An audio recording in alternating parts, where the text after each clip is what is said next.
This scenery is wonderful. Surely enough to convince anyone to become a wanderer.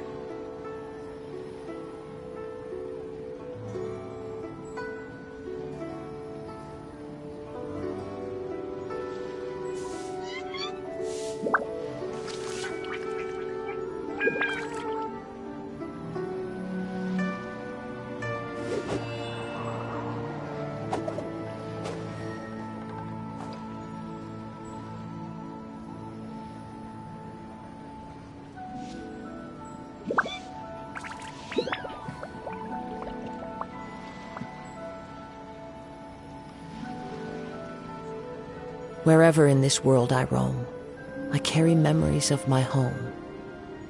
This blade, it is the last link I have to the land of my birth.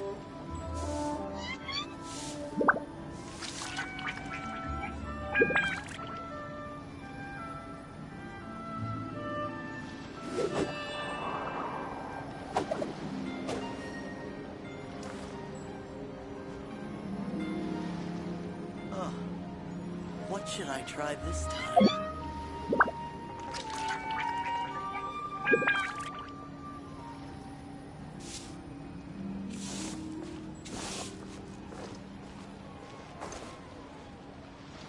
Grilled tigerfish. Get him on side.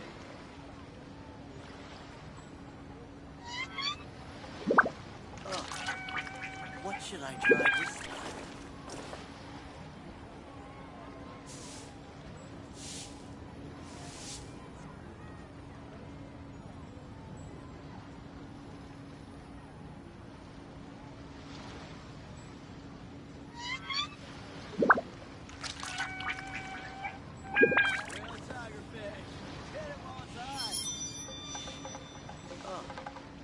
What should I try?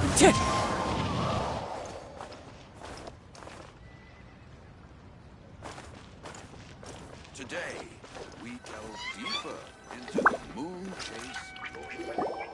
Hey, guess who's here? Oh, no way! It's the Traveler and Paimon! Ah, Traveler, welcome. Good to see you. What can I get for you? We want some blackback perch stew! All right, blackback perch stew it is. Make yourselves at home. It'll be right out for you in just a moment. Thanks, Chef Mao! I was just thinking about you guys, and now you're here. It feels like you heard my call and came running. You mean you were about to come looking for us? Uh-huh. There's something I want to discuss with you guys. Did you happen to see how the city looked on the way over here? Everyone's getting ready for the Moonchase Festival. Moonchase Festival? Is that another one of Liyue's ancient traditions?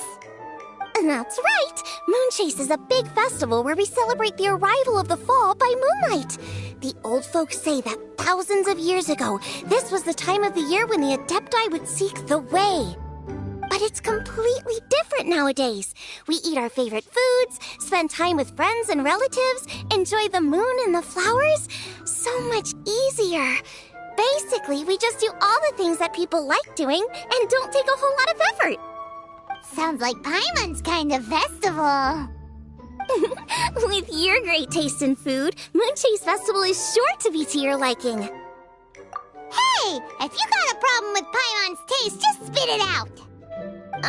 So are you guys free these days? I'm taking part in this year's Masterful Chefs. If possible, I'd like you to be my culinary consultants. That's right. Getting some suggestions from friends will broaden your horizons. Masterful Chefs, huh? So is that like a competition? Right, yeah! I guess you probably haven't heard about it before. Every year, Moonchase Festival has a different theme, usually picked by the Qixing. This year's theme is Feast of the Bounteous Land, so the Qixing decided to organize a cooking competition. Feast of the Bounteous Land. Pretty much sums up what Liyue is all about. Great theme! I totally agree. I heard it was Ningguang that came up with it. She's so amazing and so full of mystery. Well, I want to take part in the competition, but coming up with new dishes is hard work. By the time you finally thought of something, cooked it, taste tested it, it can be hard to judge whether you're really into something or not. And so, I was thinking, I could get the two of you to help by gathering everyone's thoughts on what makes a great dish. I really want to think outside the box this time. And to do that, I'm going to need lots of different ideas from lots of different people. This'll be a piece of cake! We've got friends from all over the map, haven't we? You sound pretty confident. Well, you know, not to brag or anything. But first things first, let's have a delicious one-man meal. After that, we can go around to all of our friends in Liyue and get their ideas one by one. Okay, great. Also, Golba should be back soon, so we can all go together. Here's your blackback perch stew, folks. It smells so good. It's my pleasure.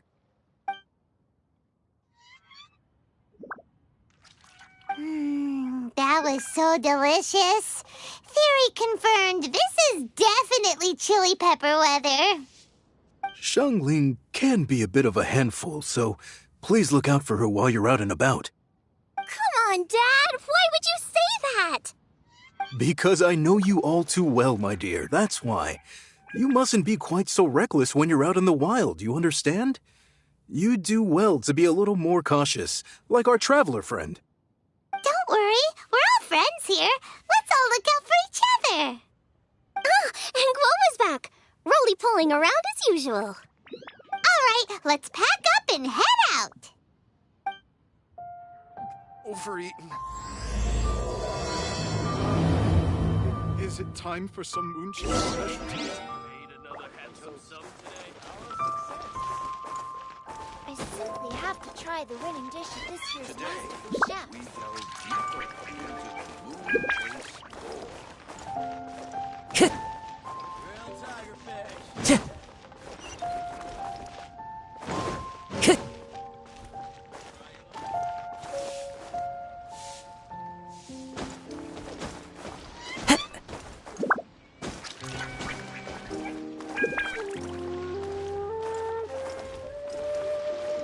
What are you staring at?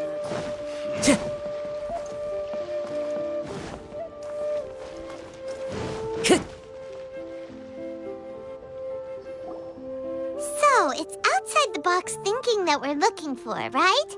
Hutao always seems to have a unique perspective, so let's make this our first stop. What? My ears are burning. Did somebody say my name? Yeah, it's Paimon and the Traveler. Oh, and Xiangling, too. Oh, of course, Hutao. Way outside the box. Meaning you're here for some other reason, right? How might I be of assistance? Well, Hutao, I wanted to ask you, what kind of food do you like? What food I like? Off the top of my head, I don't really have an answer. Wow, so even Hutao gets lost for words sometimes. Paimon sure didn't see that coming. Come on, even the chirpiest birds clock out for the night, right? I'm no different. Pretty sure clocking out isn't something birds do, but okay. Right!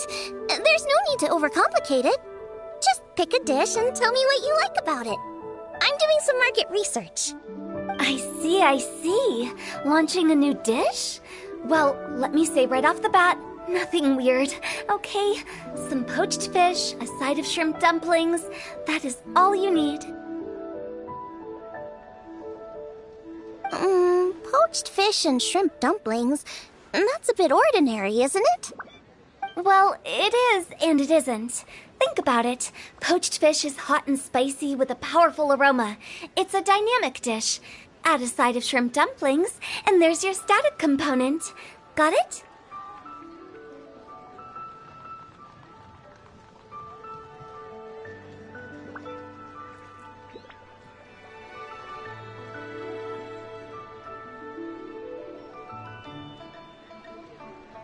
Dynamic?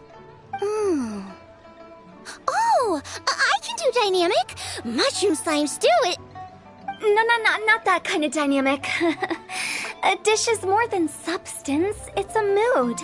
Poached fish is red and spicy. It elicits a response from the eyes, ears, nose, and mouth. That's why I call it dynamic. Shrimp dumplings are more subdued, clear and smooth with a pure and subtle fragrance. I call that static. Combining dynamic and static is how you create a perfectly balanced meal. A union between opposite but complementary features coexisting in perfect harmony. Paimon didn't follow that at all. But at the same time, it kinda sounded smart, so... Okay, dynamic and static. Opposite, but complementary. So is this just another way of saying you should keep everything balanced? You know, a little meat, a little veggie, a little salt, a little sugar? Bingo! Except I don't think you need to have a sweet dish for it to be a complete meal. Personally, I always skip dessert.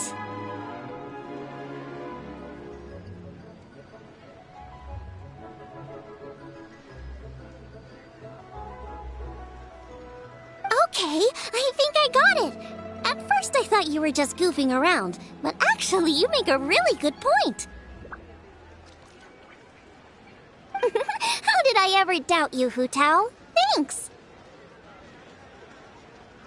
When it comes to telling tales, the storytellers have got nothing on Hu Tao. Sounds suspiciously like a compliment to me. I'll take it. Uh-huh. Well, at least one of you gets it.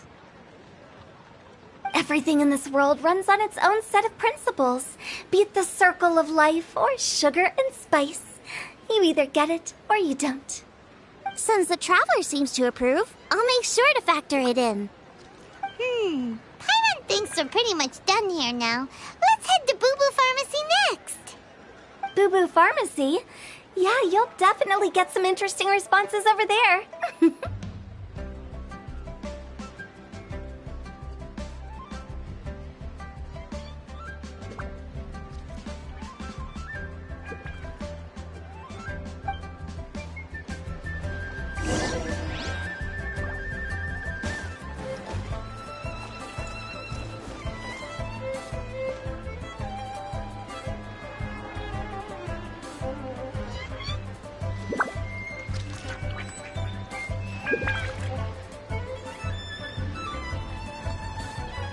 If you find out anything interesting, you've got to come back and tell me about it.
You called? Time for some training? I can't wait any longer!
Oh, it's you.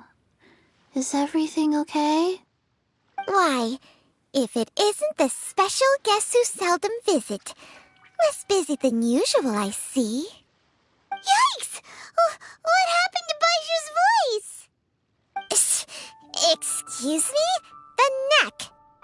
Oh, it's just Changsheng. Welcome, welcome. Here to procure an herbal remedy, I presume? No. We actually came for the conversation this time. We're here to talk food. I'm entering this year's cooking competition, so I wanted to ask you both... Oh, wait, there's 3 of you. I wanted to ask the 3 of you what kind of food you like. Most astutely self-corrected. We shall surely supply our assistance. You need to know what food I like? It's all the same. No flavor. Chi-Chi has some gustatory dysfunction and can't taste any food. Make no mistake, she's not being uncooperative. Oh, I understand. That's fine. Still, I'd expect Chi-Chi to have some sort of dietary preferences, though. There must be some dishes that you like the sensation of. Sensation? Yes, there's one. Coconut milk. Nice and cold. Well, that doesn't help us. It's not a dish, it's a drink. How about you two? Any thoughts? I like bite-sized morsels of meat.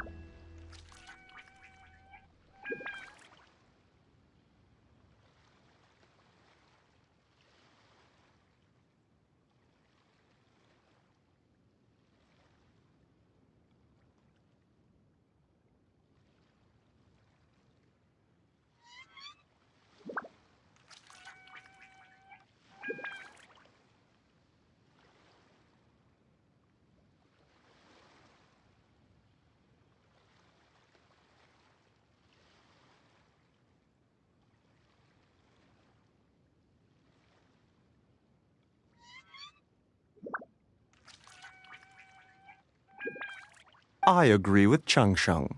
Many of our patients are the elderly and young children. They find large chunks of fowl or seafood difficult to swallow and digest. Dishes where the ingredients have been finely chopped, on the other hand, are far more suitable for them.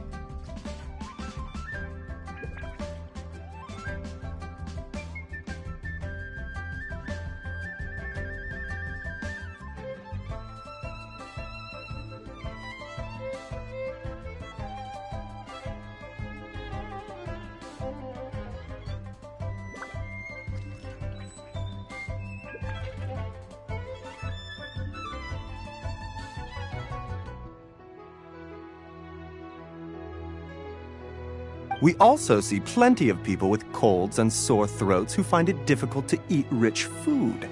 From a purely pharmaceutical perspective, I tend to recommend soups and stews.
get it.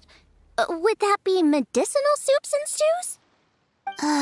Medicinal soup. I don't like it. I must apologize for having such a one-track mind. It's a little difficult to think about food without worrying about the health implications these days. We've had quite the endless stream of patients recently. If you ask me, I think the changing weather is to blame. That's okay. Everyone's input counts. Keeping it seasonal and suitable for all ages sounds like a pretty good idea to Paimon.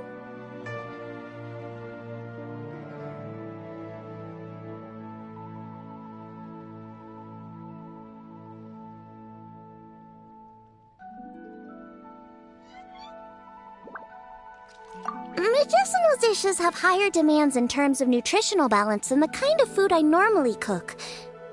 I don't usually focus on medicinal properties, but since this is for a competition, maybe I can score more points by taking both flavor and function into account. Food with substance. Always better. Everyone will like it. It's a great suggestion. Thanks, everyone. You're welcome. As long as we could help.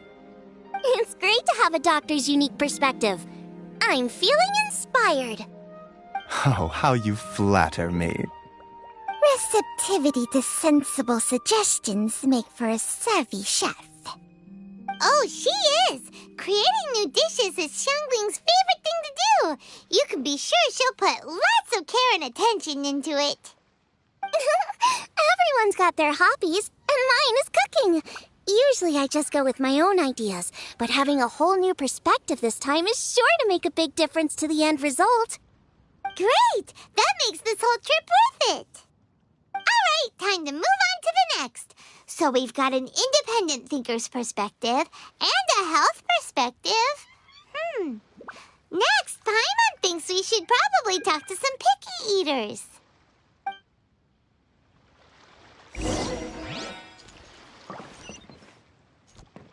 Food and medicine are inextricably intertwined, you know. To give a full account of all the ways in which they are connected, why, I'd have to start that story from a long, long way back. Shh! Nobody was asking.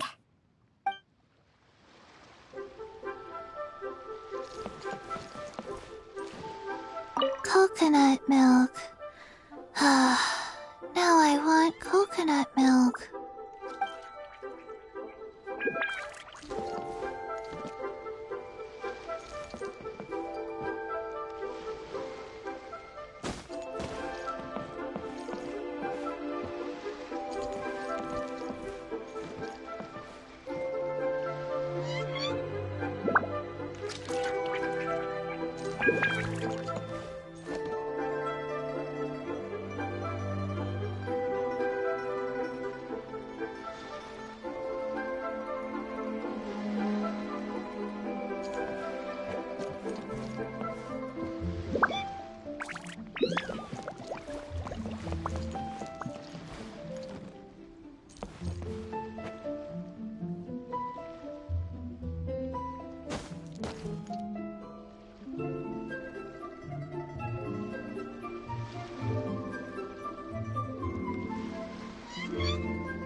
Body and mind.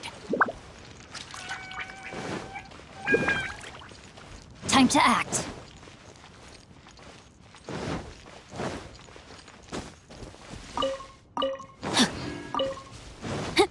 Time to act. Body and mind. Time to act.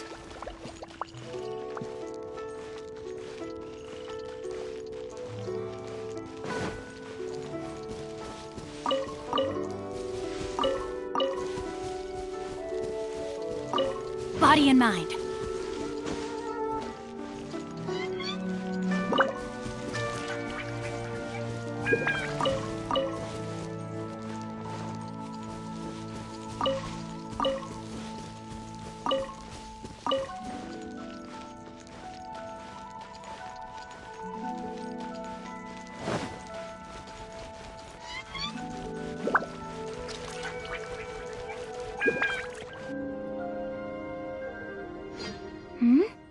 Oh, it's the Traveler in Paimon. And Xiangling.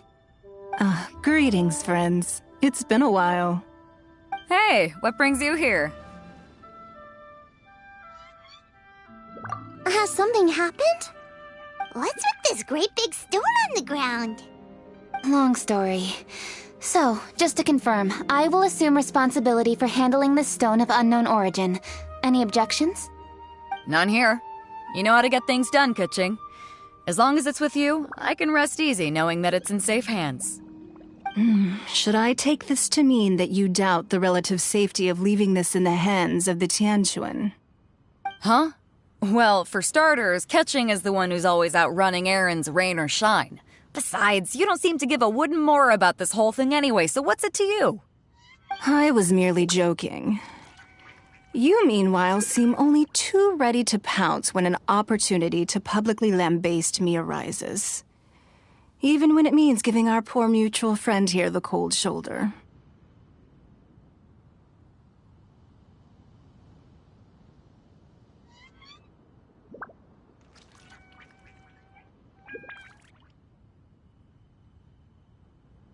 By no means. You wish to know about the stone, I presume. Then let me invite the great seafarer Captain Beto to tell the story, if she would be so kind. You... Fine. Well, it's a big one, right? And such a smooth surface, too. Makes you think there's gotta be a good chunk of jade in there. It was found by a fishing crew, not far off the coast. It must have been underwater for years, so the erosion will be what's given it that smooth finish. Finds like this cannot be kept as private property, and must be submitted to a holder of public office. Placing it into our custody will also give them peace of mind. So, what's inside it? Well, we've hit it with just about every weapon we could get our hands on and haven't managed to even dent it yet. Clearly there's more to it than meets the eye. No weapon could smash it open. Wow. Paimon doesn't think we've ever encountered a stone like that before. Kuching has taken an unusually keen interest in this giant stone, which is why we are leaving the matter in her capable hands. Let's put that aside for a second. Traveler, what brings you here? Were you looking for someone? Actually, we were looking for all of you. We need all hands on deck here. Oh? Hopefully not because there's been some sort of cataclysmic event. No, nothing like that. Paimon's just getting carried away. I just wanted to ask everyone about their food preferences. Food preferences? That's a little unexpected. I have rather simple tastes. Precise, pure, smart, and sophisticated. That is all I require. That's your idea of simple, huh? I summed up my culinary requirements in 4 words. Is that insufficiently simple for you? A few weeks out on the open ocean would fix your flawed definition of simplicity, let me tell you that. What about you, Beto? Me? If it's freshly cooked and piping hot, that floats my boat.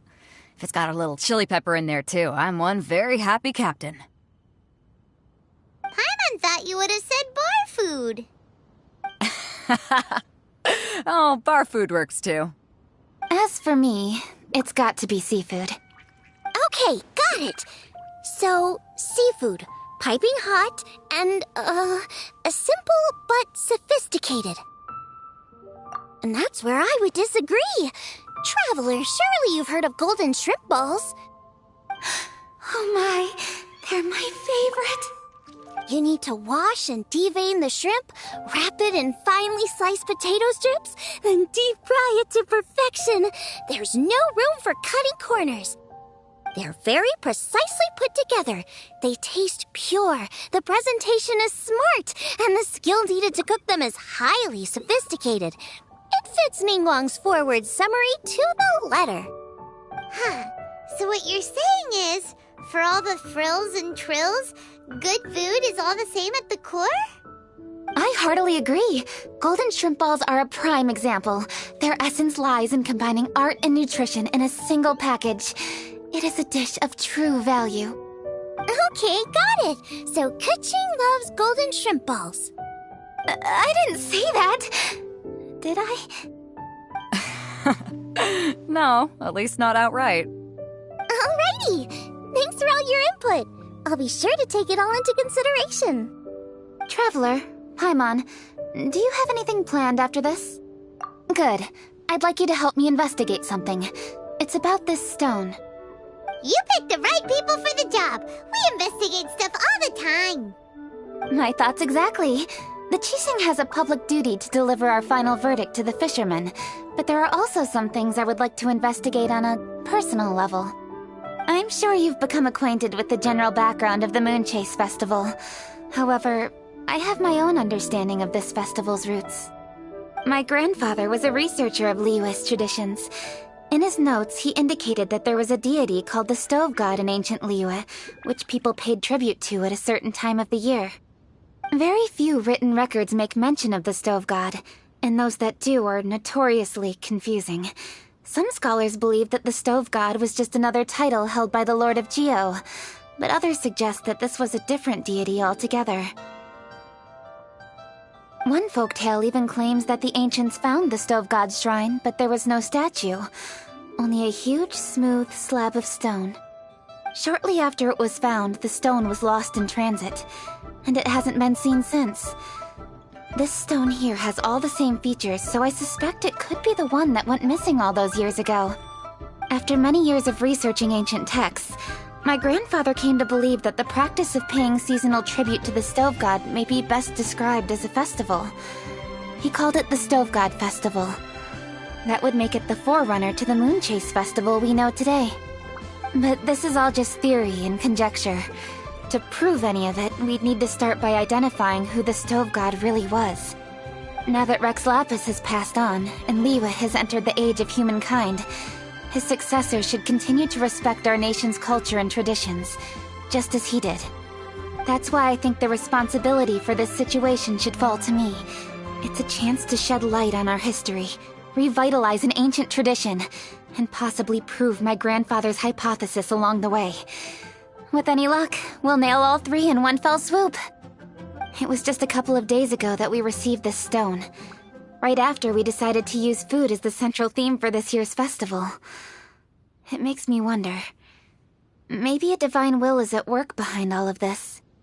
3 birds with 1 stone, huh? That's pretty efficient, even for Kuching. Hey, don't worry about that. This sounds super important, so don't mind me. Besides, we're only... Wait a second. I got it! But what? Why are you shouting? Kuching, can I tag along for your investigation? But... Since it's all about the Stove God, I might get to learn something useful about cooking along the way. It'll be great inspiration for me in the competition. Please, let me come along. I promise I'll help. If it means that much to you... Okay, I suppose you can come. Really? Yay! Thank you so much! You're the best! Now that that's settled, time to get going. Qingsa Village is said to be home to a lot of historical texts, so I'd like to start by making some inquiries there. Alright, then it's off to Qingsa we go!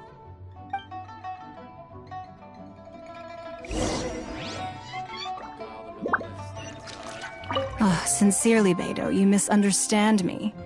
I have many simple pleasures. I take a stroll through Yujing Terrace and one down by the harbor every single day. Huh. Well, everyone has their way of procrastinating, I guess. Sincerely, Beidou. Huh. Well...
We need your help with something.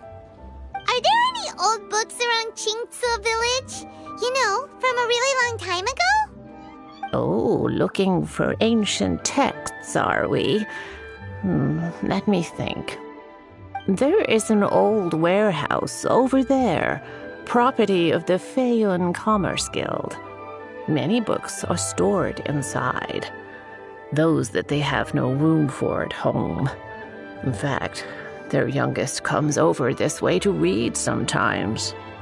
The Feiyun Commerce Guild's youngest? You must be talking about Xingqiu. Paimon didn't know they had a warehouse here. Let's go take a look.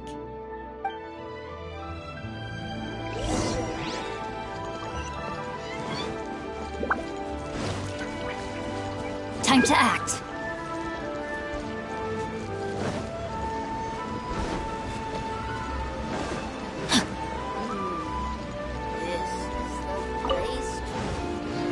Time to act.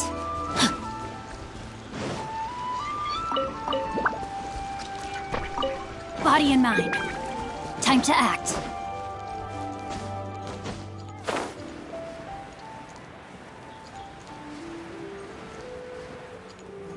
Help! Ah, I'm being robbed! It came from that direction. Come on!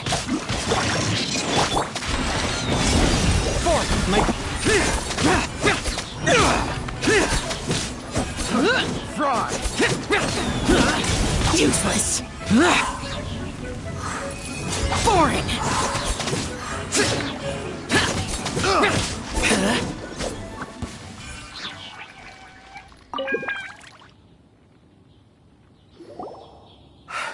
I've come here to clean the book warehouse plenty of times before, but this is the first time I've run into these crooks. Are you all right? I am, thanks to all of you. Hey, wait a minute. You're the Traveler, aren't you? And you're with... Lady Kuching. An honor. Truly an honor. We'll try not to take up too much of your time. I understand that this book warehouse is the property of the Feiyun Commerce Guild. Could you advise whether we might find any text relating to the stove god in this collection? The stove god? I heard that's the Lord of Geo, right? Huh? Really? Yeah. A friend of mine who conducts research mentioned it once before. We use stoves for cooking, and stoves are built from rock. Some people think that the stove is a gift from the Lord of Geo. And that's why they call him the stove god. Seems logical enough. But do you have any books on the topic? I'm sorry, I'd have to ask the young master about that. Oh, any questions? Please, ask away. Hey, it's Chongyun and Xingqiu. Hello, one and all.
guys. What are you doing here? I was bored with nothing to do, and thought I'd come out this way for a bit of reading. And then I thought, why not bring Chungyun along too?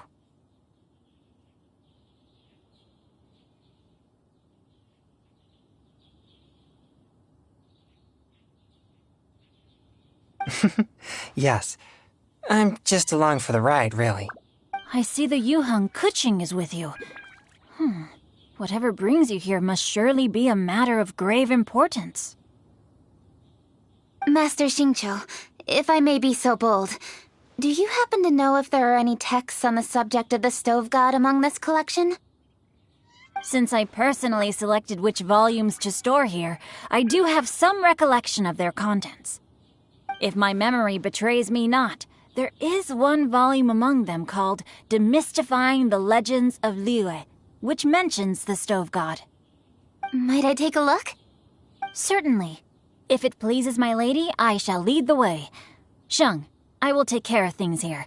You're free to go about your own business. They're back! So did you find it? Yes, Master Xingqiu has quite an exceptional memory. Demystifying the Legends of Liyue does indeed mention the stove god. However, it says the following. The body of the dragon wielded a tail that could eclipse the sun, and claws to command fire and teach the ways of wisdom. Receiving the gift bequeathed unto them, humankind cooked food with fire, and thus did they prosper. The body of a dragon? The stories about Rex Lapis say the same thing. That much is true, but this is the only passage in the whole book. If we want to find out more, we'll have to continue our investigation. There's nothing further to discover here. It seems we'll have to look at other options. I come from a long lineage of exorcists, and our family too has amassed a number of ancient texts. Now that you mention the stove god, I seem to recall reading somewhere that this god once appeared at the Guili Assembly. Of course, I can't say if it's true or not. Books are penned by people. All they can do is show what the author was thinking. Everyone's mind is different, so every book on a given topic will give a different account.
I apologize that we could not help in a more substantial capacity. Your help thus far is quite ample. Liyue is a vast and rich land. All things that existed here in the past have left their trace. So long as we do not abandon our search, it is sure to bear fruit eventually. Thank you all.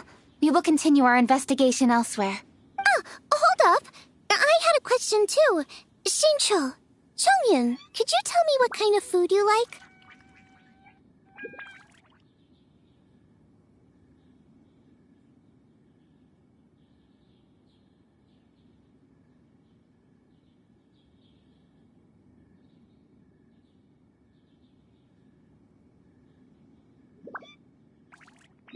Food? Oh no. You're not thinking of taking part in the Masterful Chefs, are you? Yeah, I totally am. What's wrong? You look like you've just seen a ghost. Xiangling, this is a major event. I beg you, please don't cook anything strange for this competition.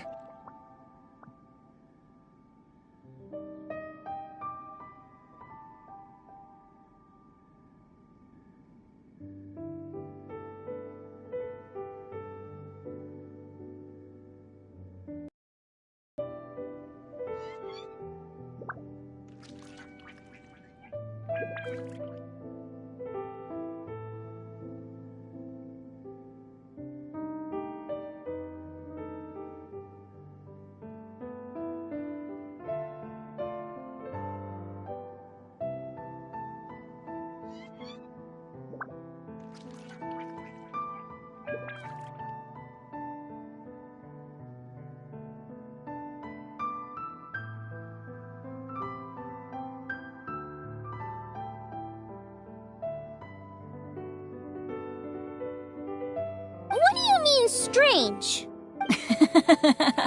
Mushroom slime stew, to give one example.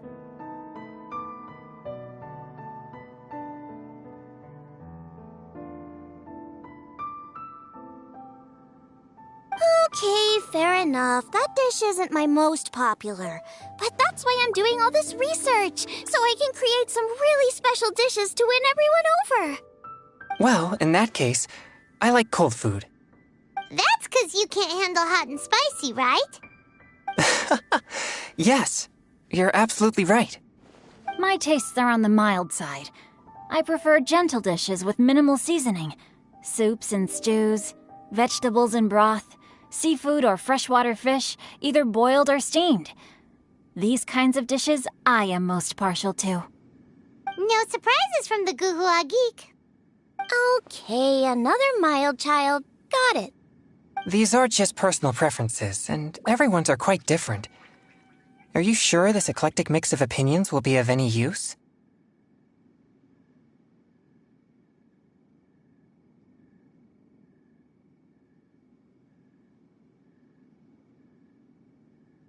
Of course!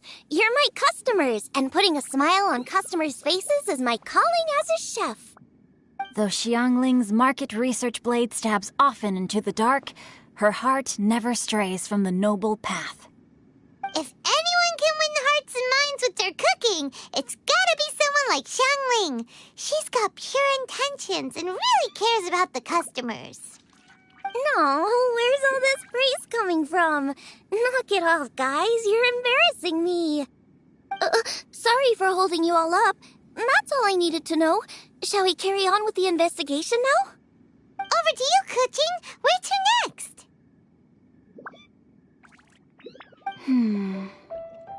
So we've learned the Stove God allegedly made an appearance at the Guili Assembly. But today that place is largely a wasteland with few traces of human activity. Longshu Inn is close by, so let's stop off there on the way over and see what we can find out. Forgive us, for this is where we must part ways. May your journey be a smooth one. Yes, best of luck. If you run into any difficulties, come and find us. We'll be only too glad to help. Let's go! Next stop, Longshu Inn.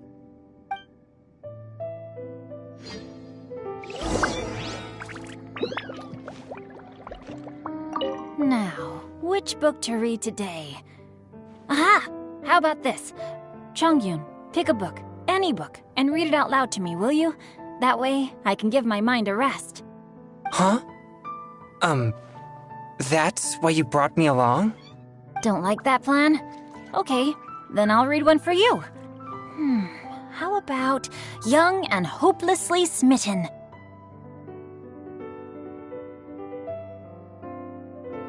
Xingqiu, don't you think you have one too many frivolous books in your collection?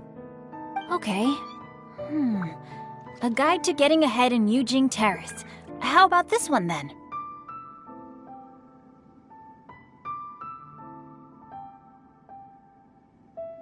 Oh, really, Xingqiu?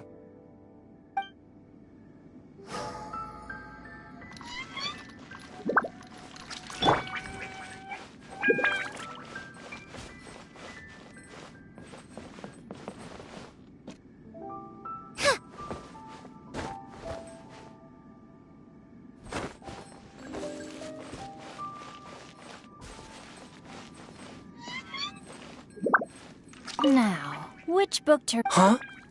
Don't like that plan? Okay, then I'll read one for you. How about... Xingqiu. Okay.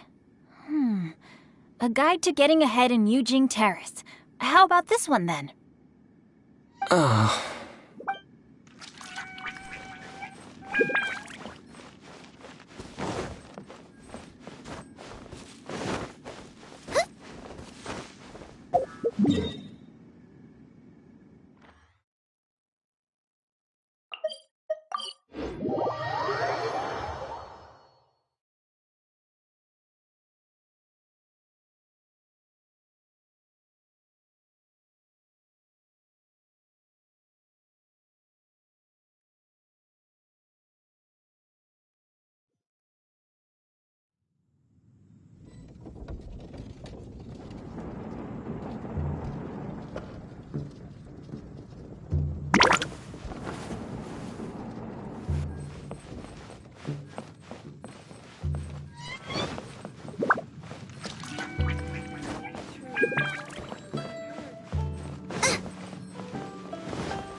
Now I got stomach cramps.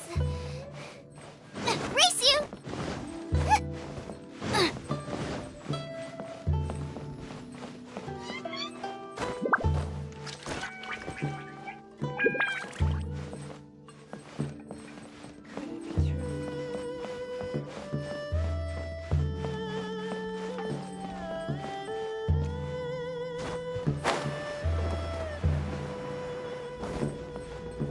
Would you be interested in some moon gazing? I'd recommend the top floor of Wangshu Inn. The scenery there is unmatched.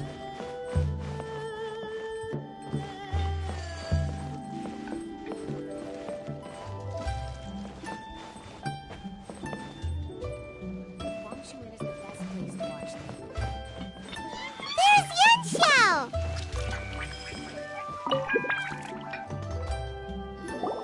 Huh? Oh, Traveler.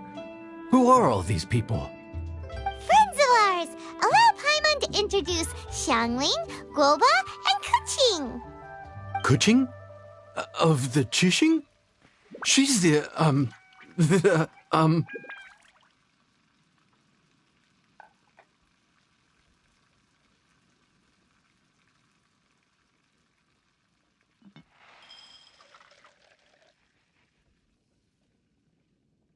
Hi.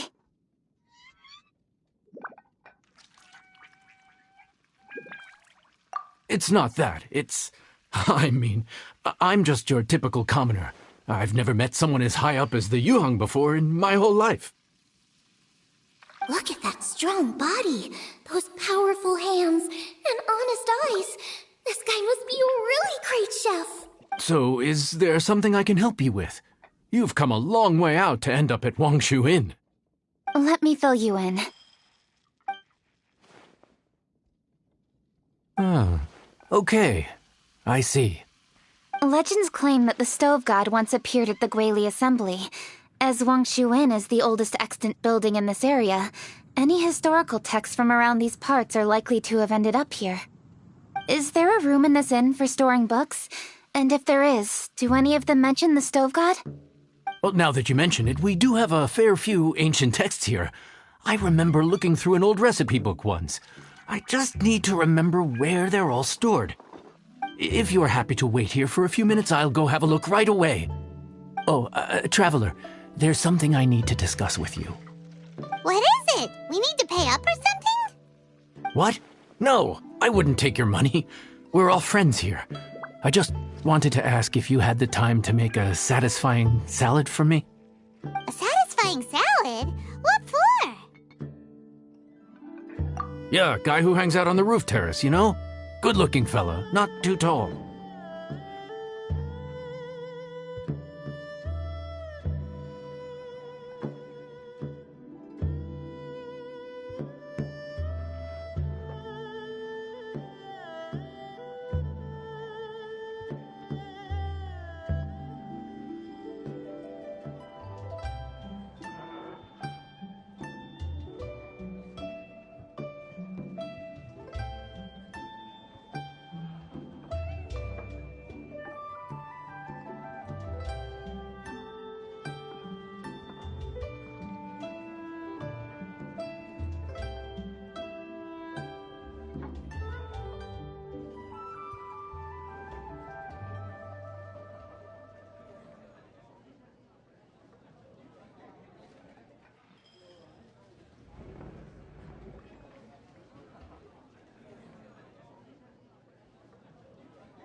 Don't you think he can hear you? Oh, right. Yeah, maybe. Anyway, you know who I mean. The boss told me to take care of him, but this guy, let me tell you, he is one tough nut to crack. He usually turns his nose up at everything that isn't almond tofu. But the boss tells me you once made him a satisfying salad, and it all went down so well. So I was thinking, could you teach me how to make it too? That way, I'll have something else in my arsenal. Oh, so this is for show! You guys really look after him, huh?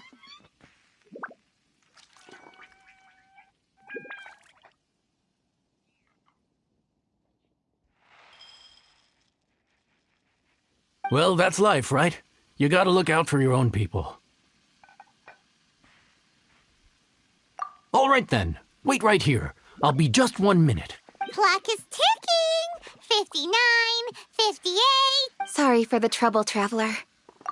Okay. Here you are. Thank you ever so much. While Kuching's reading her book, let's make that satisfying salad. Xiangling, what are you gonna do? I'd love to come watch too, but I don't want to get in the way, so I'll just stay here with Kuching. Okay, shall we go then? Go ahead and get started. I'll just watch from over here. I only need to watch you make it once to have it committed to memory. That should do it.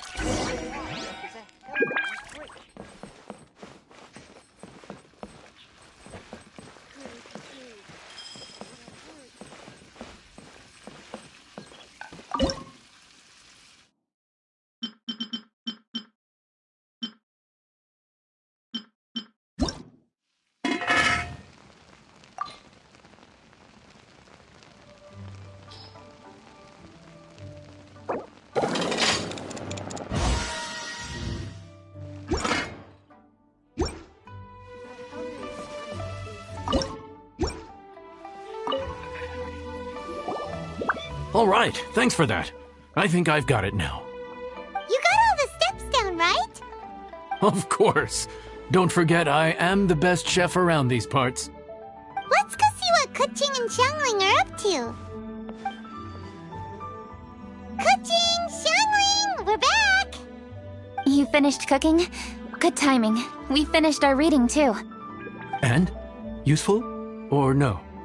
Useful. There is a passage concerning the stove god, and it's not what we were expecting. I quote, 60 miles to the northwest is the Guili Assembly. Many were settled there, where they hunted in groups, farmed the land, and made their living from what the soil yielded. When the stove god descended, one god became many, all of which were the height of children. As does a star when it descends into the world, so the stove god went out among the common folk and taught them to create fire. With fire, the people at last learned to make hot food, and they dined on rice congee and cooked meat thereafter. This is a radically different account from the one given in Demystifying the Legends of Liyue, and also a conflicting one. One god became many? Does that mean there was more than one stove god? Taking the text at face value, that is what it says. Went out among the common folk and taught them to create fire.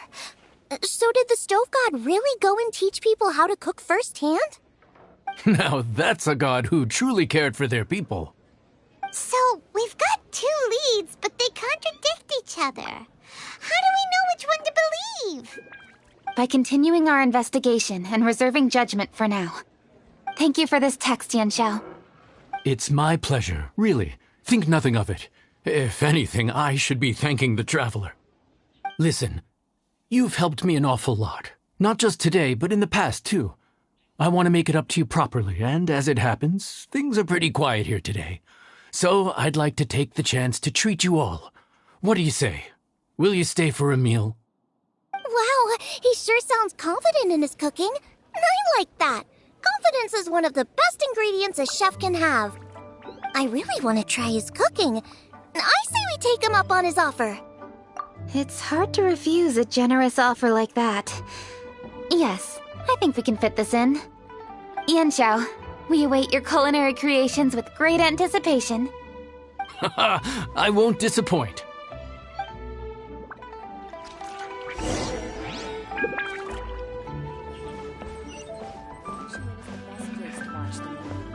That's why all our rooms are already booked out.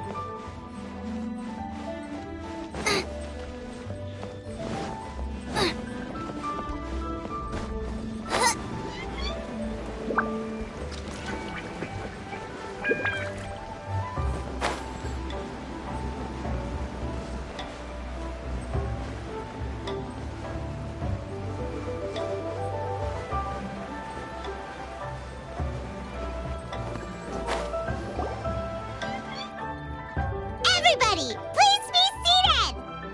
You'd think you own the place. I'll sit here with Goba.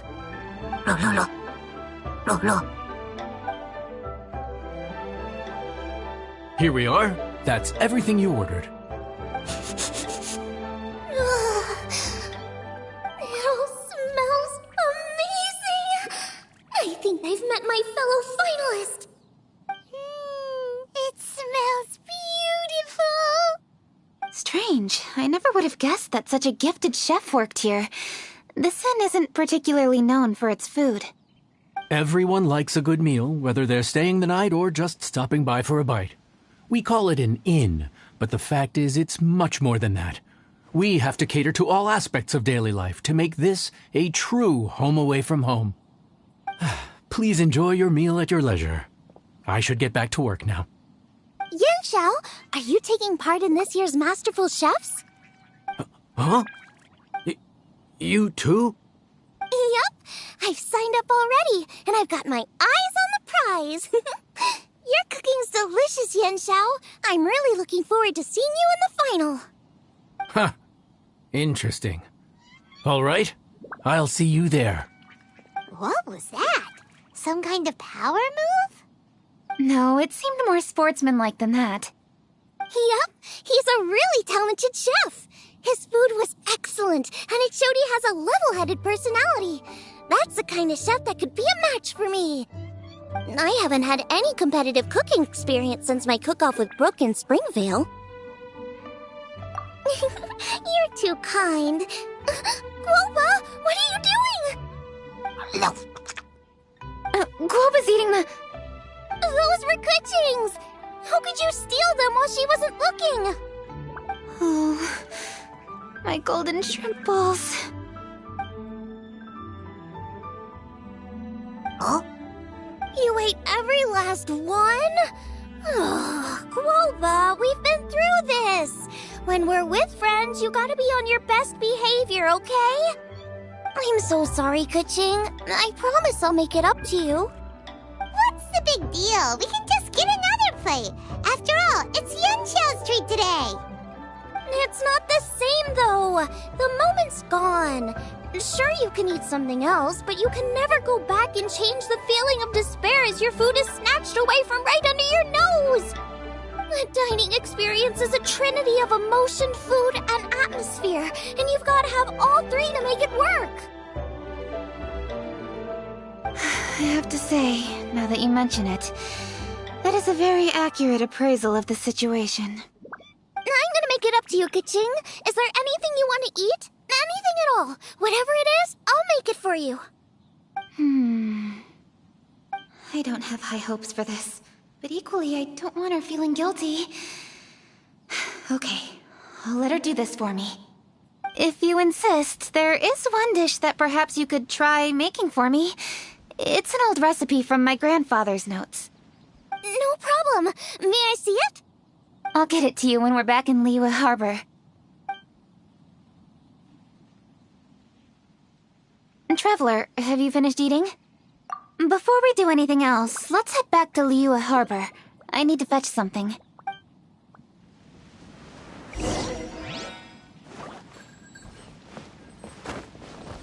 After peak season, nothing will sell. Need to get something from A to B.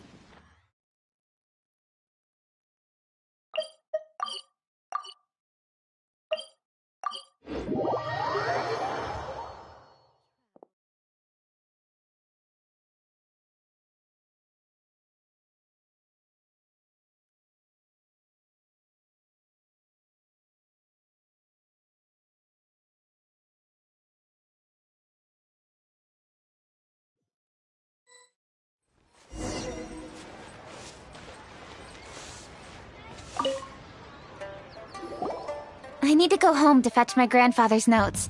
Let's meet at Wanman Restaurant later. Great! I'll go get everything ready. Traveler, what about you? Are you gonna do your own thing for a while, or do you want to come in and have a seat? I actually have something to discuss with her. You go ahead. We'll join you later. Okay, gotcha. Traveler, come here for a moment. I need your advice on something. What do I need to do to get along with Xiangling? Seriously? That's what's stressing you out? What's so strange about it? Why are you looking at me like that? You're super smart, and you're always so sure of yourself. Paimon thought you'd never need advice from anyone about anything. Well, that's just ridiculous. Xiangling's always so warm and friendly with me, and this time especially. And now she's desperate to do me a favor. So, is that supposed to mean... we're friends already? I'm just not used to dealing with people who are so warm right from the get-go. How exactly am I supposed to respond to that? Okay. Noted. Thank you, Traveler. I'll see you again shortly.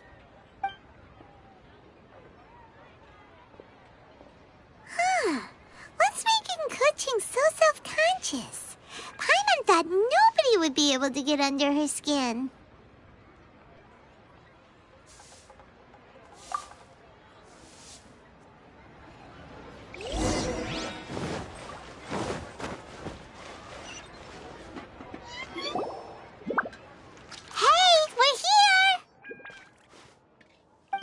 Grab a seat. I'm just running through my ingredients to see what I'm missing. Oh, we're gonna do this now? What is it? But this was your idea! Why you gotta dump it on Paimon? Ugh. Okay, so back at Longshu Inn, we noticed you and Kuching were getting along pretty well. So you really like hanging out with her, huh? Yep. Kuching's good-natured and easy to be around. The kind of person everyone wants to know, right? You're a braver person than Paimon. The first time we met Kuching, Paimon found her pretty intimidating. You think so? I remember thinking straight away that she was really easy to get along with. Didn't you see her sneaking treats to Goba back at Wangshu Inn? Yeah, she's great. We know that now. We're just talking about first impressions. First impressions? Oh, okay. Hey, have you guys eaten grilled shellfish before? They can be hard to crack at first, but they taste amazing that way.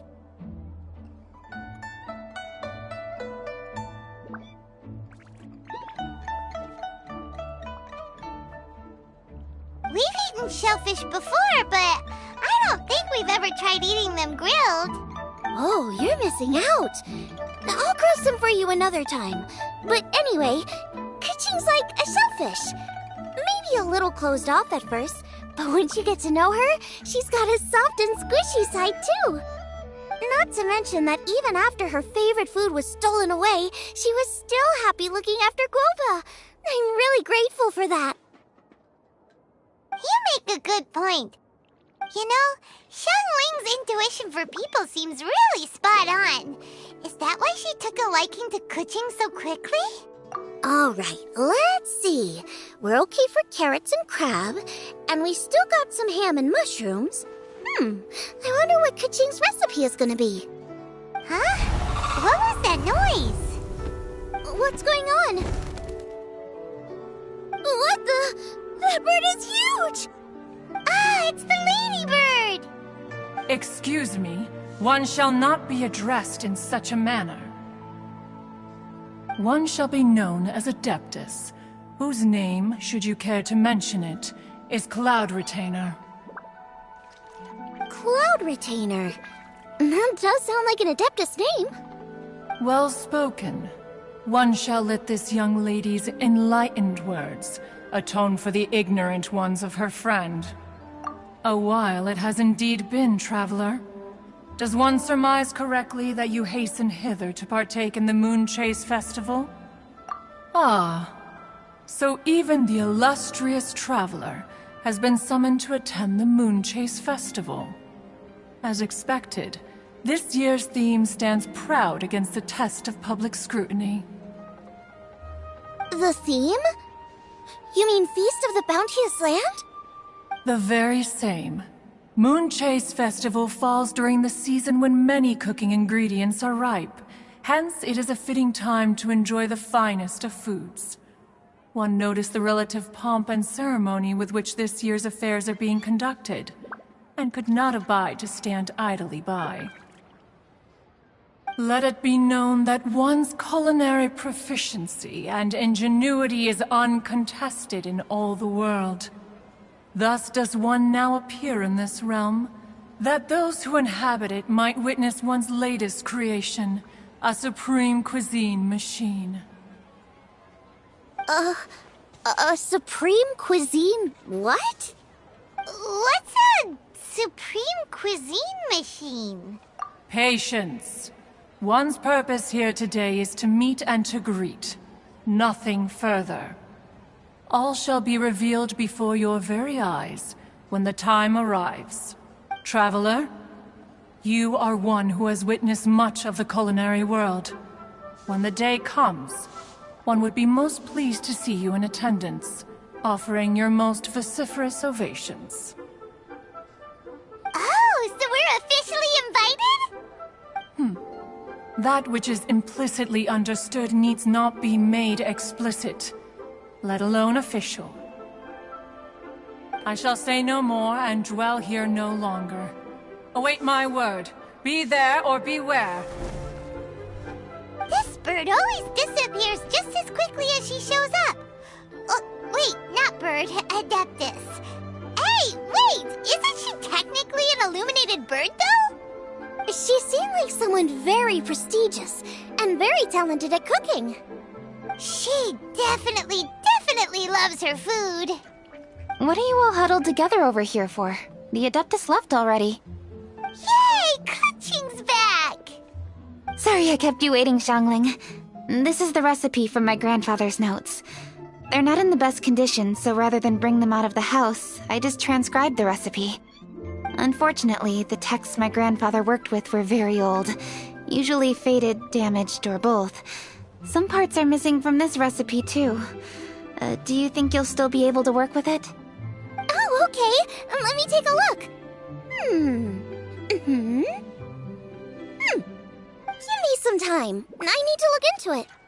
Sorry for the trouble. You're all here? That voice sounds familiar. Sorry to interrupt your conversation.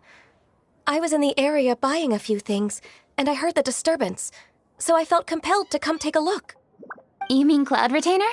I saw her too. She just suddenly showed up right in the middle of the street.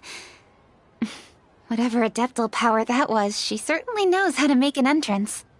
Lady Kaching, you saw her too? Do you, have a moment? I need to discuss something with you. What is it, Ganyu? Has something urgent come up while I've been out? No, it's nothing work-related. I wanted to ask about, something personal. Is that okay? A personal matter? Involving me? Surely I haven't done anything improper recently, have I? Please, Lady Kaching? This is really important to me. Oh, okay. I noticed Cloud Retainer was here for quite a while. Did she say anything about... me? When I was young? About your childhood? No, nothing at all. What? Really? Whew. Thank goodness. I was getting really worried. Once she gets talking to people, she tends to go off on all sorts of tangents. So I was worried she might have bored you with some stories about me. Your name didn't even come up, so you've nothing to worry about. Kaching, how are you not asking a bunch of questions right now? There's obviously some juicy gossip here. Aren't you curious to find out what it is? Please, no, don't do that to me. Of course not. Whatever it is, I'm not curious and I'm not going to ask.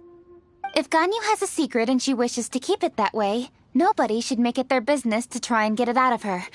That's just basic decency, is it not?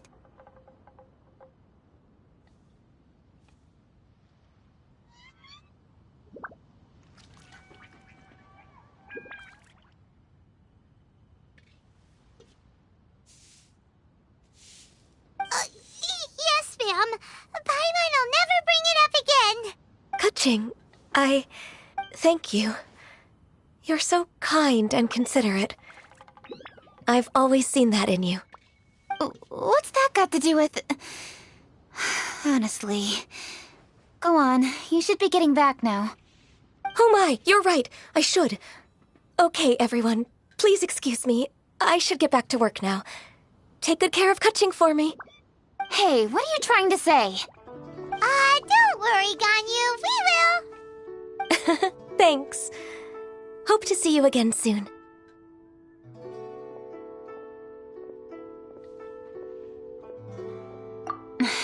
Just ignore her. Hey, everyone! I just had an idea. It only occurred to me when that Adeptus showed up. Do you think the Stove God could be an Adeptus too? Ooh, could be. I don't want to assert either way, but it seems highly likely. In that case, we should go ask the Adepti about it. I think my master might be able to help. Master? You mean your teacher is an Adeptus? Uh-huh. She's over at Eugene Terrace. Come on, I'll introduce you. Chop suey!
Hello, Xiangling. Madam Ping is Xiangling's master? I did not expect that. Master, how are you keeping these days? Are you well? Oh, very well, thank you. What a surprise it is that you all had the time to come and visit me today. Hello. Master, we came here because we have a question for you. Do you know about the Stove God? Of course I know the Stove God. Does this mean you know them personally? Ah, I see. It's the Moonchase Festival, isn't it? How interesting. So you came to hear some stories about the Stove God. That's right. We're investigating something that happened recently. I see. Great stone surfaces. And so you open an investigation. I must commend your guesswork this far. I did indeed know the Stove God of whom you speak, but it was a great many years ago.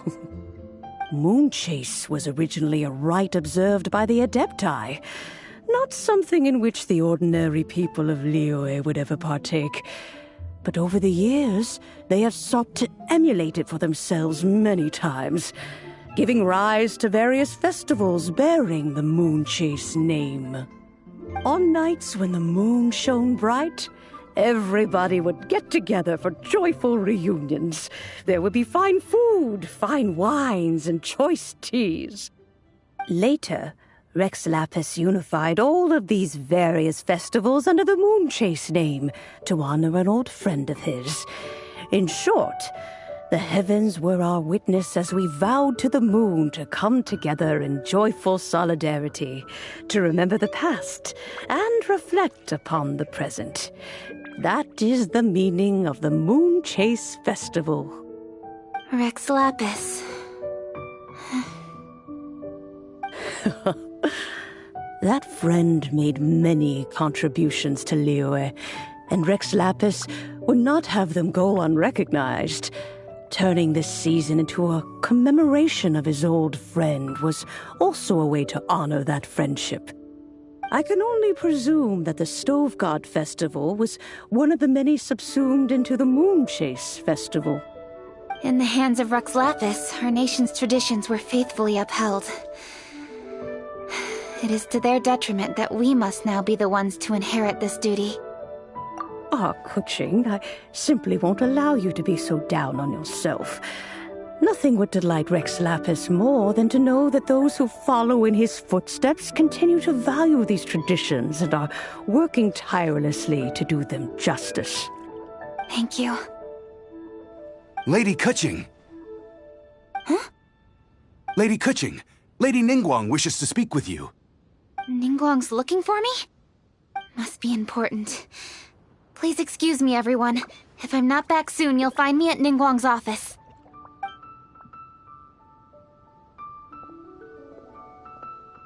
There she goes. Kuching's a lot more serious when she's got her work face on. Do you want to know who Rex Lapis's friend was? Oh! Paimon does! Yes, precisely. There are few genuine coincidences in the world. The story of the Lost Festival and the old friend are indeed one and the same. The Stove God was a good friend of mine, too. What a pity it is that the god is now gone both from the world and from people's memories. How could that happen? It is to everyone's regret that the Stove God passed. But gods cannot be fully destroyed, and we made a pact to wait until the land became fruitful once more. For perhaps the Stove God would then return, albeit in a new form. Really? Master, you must miss the Stove God a lot, right? From the way you talk about it all, it sounds like you were the best of friends. Yes. Thinking back on it all, there are many fond memories. I'm pleasantly surprised to find that Kuching is investigating this. She is a tenacious child, and anything she sets her mind to, she will diligently pursue. It warms my heart and makes me want to give her a helping hand. Unfortunately, however, I cannot simply give her the answer, for the process is of great importance to her. Kuching's grandfather once researched the Stove God, and now she follows in his footsteps. Since Kuching has inherited this conundrum, so too she must inherit the journey to its resolution. You knew Kuching's grandpa? Of course. I count all the people of Liyue among my good friends. I remember when he was the same age as Kuching is now. So young. Grandparent and grandchild are definitely made from the same mold, both diligent enough to take on anything and bold enough to see it through to the end. I like to think of Liyue as my own little potted plant. I've watched it grow and blossom, and it grows more beautiful all the time. In the blink of an eye, the buds of yesterday are in full bloom today. It's wonderful to see.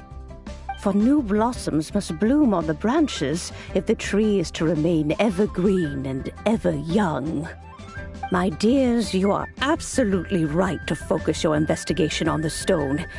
It is, as you suppose, the lost statue of the Stove God, and within it lie all the answers that you seek. I should like to see the stone for myself if you would lead me to it. Perhaps the truth will emerge even as we watch on.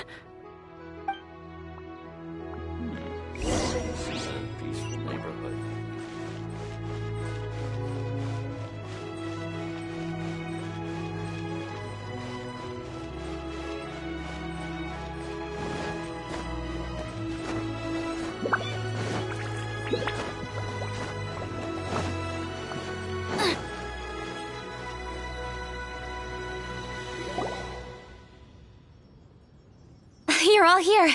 I was just about to send someone to fetch you. Kuching, has the stone undergone any changes? A crack has appeared in one corner, but we still can't tell what's inside. What happened? Did someone chip it while no one else was looking? More likely a natural occurrence. Our weapons have had no effect on it. How would a natural occurrence crack it open? This is because the stove god draws power from the actions of the masses. The heat of a busy kitchen, the joy of a reunion. Keep up the good work, and the truth will rise to the surface soon enough. All the books say the stove god is the deity of food. So is the stone opening up because everyone's cooking for the festival? Statues draw power from their people. So, if the stove god has dominion over cooking, could it be that the passion people put into their cooking gives power to the stove god? Ningguang and I chose Feast of the Bounteous Land as this year's theme, and now every chef signed up for the competition is busy preparing. Paimon's theory is not an unreasonable one. Plus, a lot of families have reunion feasts around this time. With everyone back home, the whole city's bustling with people, and that adds a lot to the festive atmosphere. So if the stone cracked because Leo has started getting festive, that must mean that when the festive fever peaks, it'll bust right open, right? That's gotta be it, right, Master? Well, we'll have to see then, won't we? Okay, the fact that cooking is involved gives us a perfect opportunity. The selection phase of masterful chefs will be held indoors and seen by only a few people, but the finals will be held outside in public. Everyone who wants to will be able to come and watch it. The atmosphere will be incredibly lively, no question. And when the finals end, boom! We'll get to see who the stove god really is, right? It's definitely a possibility. Well, I've already signed up, so I should be able to help. Yes, for a chef as accomplished as yourself, getting to the finals should be a breeze. All this talk of cooking competitions is making Paimon hungry. Oh, Paimon can't wait! It'd be great if Paimon could take a nap and then wake up when it's the finals.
would anyone want...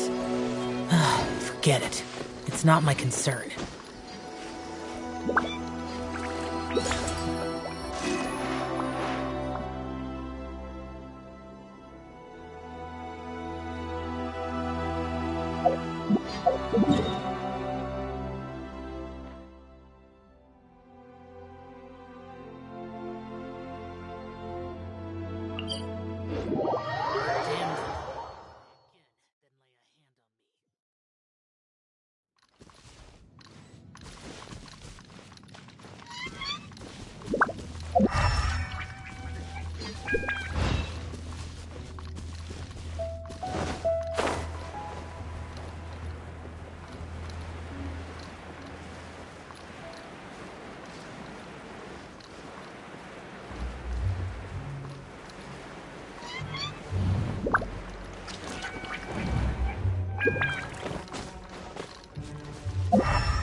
Give me some space.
I can't decide whether pyro slimes taste better with salt and pepper or garlic and herbs.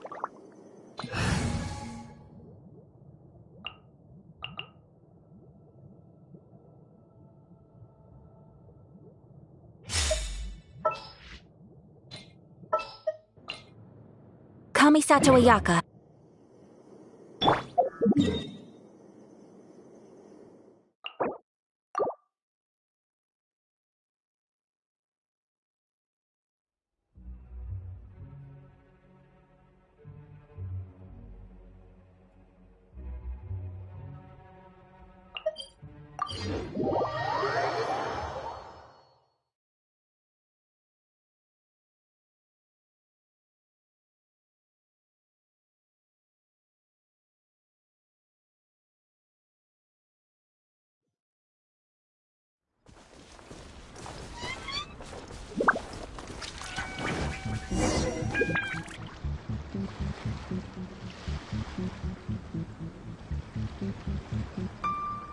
This should be where Kokomi said to meet her.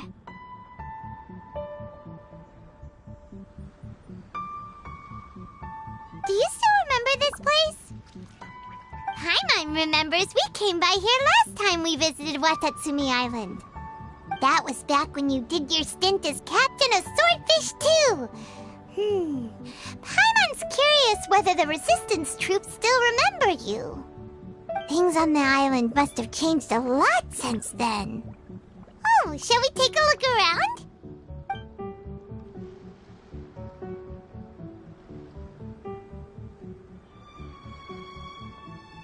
If the enemy outnumbers you, seek their weakness and exploit it. If you outnumber the enemy, seek unequivocal domination and crush them. Marauders on the waterfront are supplied by sea. Burning their ships is the path to success. General Goro, sir, do you have a verdict? More or less. From the directives left behind by Her Excellency, we can surmise that a Fatui ship is moored nearby. This explains their aggressive posture. We could split into two teams, one to draw their attention, and the other to circle around behind enemy lines and set fire to their ship. They'd have nowhere to run.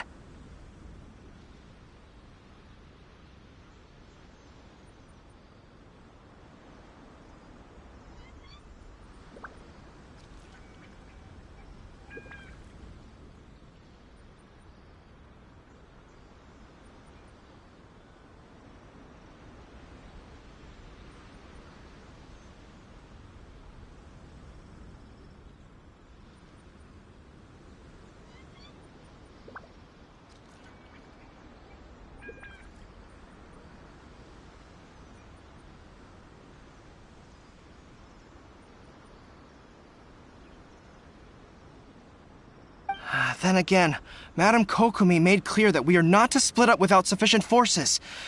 We'd risk being picked off one by one until our whole line of defense disintegrated. Sir, shall I send for reinforcements? I doubt there's time.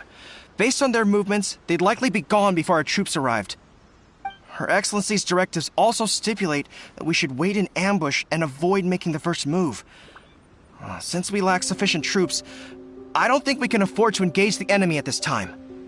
Sir, we're just gonna stand by and watch them leave? Surely there must be another way. Her Excellency's directives also state help may arrive when all seems lost. As for where this help is supposed to come from, Hey, Goro! What are you guys up to? Captain, you've returned to Watatsumi Island. That's great! Her Excellency's directives are as reliable as ever. You've arrived just in time. Recently, the remnants of the Fatui forces have been unusually active. We've been monitoring their movements, waiting in ambush here. Unfortunately, we don't have the manpower to split into two teams. Can we ask you to keep them occupied? Hard to say no when it's the Fatui. Whatever they're planning, we won't let them get away with it. Good. There's not a moment to lose. We'll go behind enemy lines and sabotage their ship. Let's meet back here afterward. Watch yourselves. We'll be back shortly. Seems like the Resistance still remembers us. Come on, let's help them get this situation under control.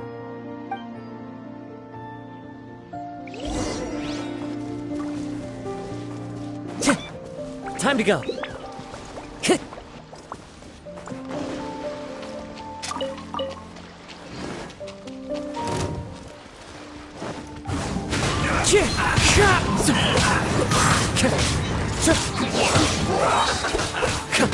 Falling leaves, adorn my night! The wind knows me. Comrades! They've set the ship on fire! An arson attack! Curse them! They leave us no choice but to attack! Comrades, let's make them regret it!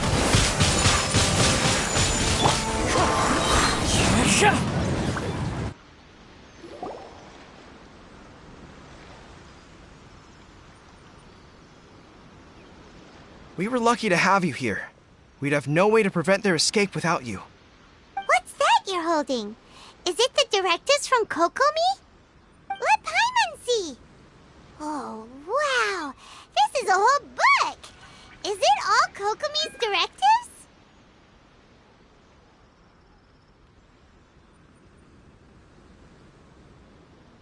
Yeah. Well, no, not all of them. I have 5 more volumes with me. Are you serious? Her Excellency always plans for every scenario. Plus, these are her general operational directives, which are more comprehensive than most. Still, we're fortunate to have them. They make sure we're prepared for every eventuality, no matter how complex. Understanding every eventuality sounds tiring enough, let alone writing them all down. Must have taken Kokomi a heck of a long time. Captain, are you back on Watatsumi Island to lead Swordfish 2 again? We've all been feeling your absence. Her Excellency says that now is a time of peace, and that we should reduce the size of the military and focus on helping the civilian population return to normal life. About half of us are still organized into task forces, supporting the platoons. The other half have been given various other functions like patrol, construction, and farming. Of course, not everyone's happy about it. The other day, an old buddy of mine was grumbling about being forced to build houses. Said they'd have to drag him away from the front line, kicking and screaming. The spirit of the resistance is alive and well, huh? Anyway, we're here because Kokomi invited us to the victory feast. Do you know where we can find her, Goro? I believe Her Excellency is currently at Boro Village. There were reports of a possible disturbance over there. If I'm not mistaken, Her Excellency has gone to deal with it in person. We should probably get going ourselves. And, also, on your way over, please check in on the soldiers. I'm sensing a growing unease among them, but I don't know what's causing it. They won't say. They used to tell me all their concerns, but whatever this is, they're keeping it hidden. I don't like it one bit. I suspect there's trouble afoot. Sounds good. Paimon was just thinking it'd be good to see everyone again. Ready when you are.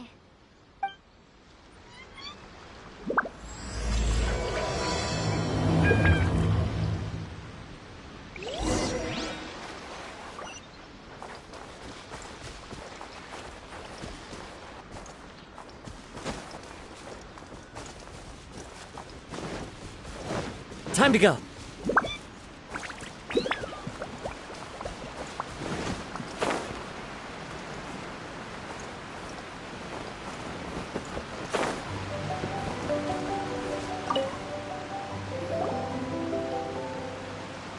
Wait, aren't you Captain of Swordfish too?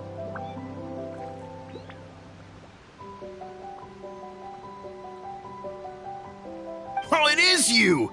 Oh, you have our gratitude. Watatsumi Island wouldn't have come to peace without your efforts.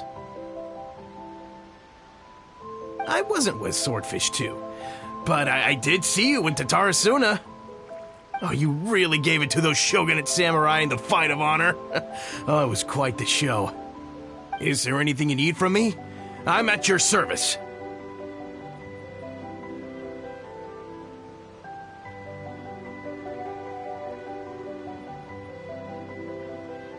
On edge, you say? Oh, yeah. Yeah, I've noticed it too. In fairness, the battle isn't long over, and, well, perhaps it isn't quite over for them. You know what I mean? Every single person looked death in the face that day. It's not an experience you forget in a hurry. Victory's declared, and all of a sudden, the fighting's over. But people can't just snap back into normal life again. I think things will improve, but it's gonna take some time. I don't know what else it could be, but what I do know is that as long as Her Excellency is with us, Watatsumi Island is safe. And all the more so now that you're back. Seriously, if there's ever anything you need, just say the word. What a nice guy.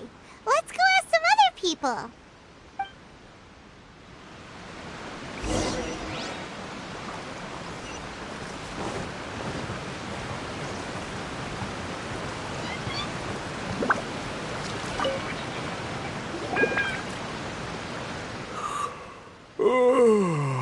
Peace at last. Living the dream. Don't I know you? I've definitely seen you somewhere before. Can't place you, but I'm guessing you're not with the Shogun's army. So, do you need something? Unsettled? Unsettled how? I haven't noticed anything. Not that I would, necessarily. I keep to myself, mostly. They're all too rowdy for me. We're at peace now, finally, and I, for one, intend to make the most of it. My life right now is about two things and two things only. The sun and the sea breeze. Sorry that I can't be more help to you. I'll tell you someone you could ask, though. San Gonamiya. She knows everything. Huh. Seems he's about to fall asleep. Let's leave him to rest and go find someone else to ask.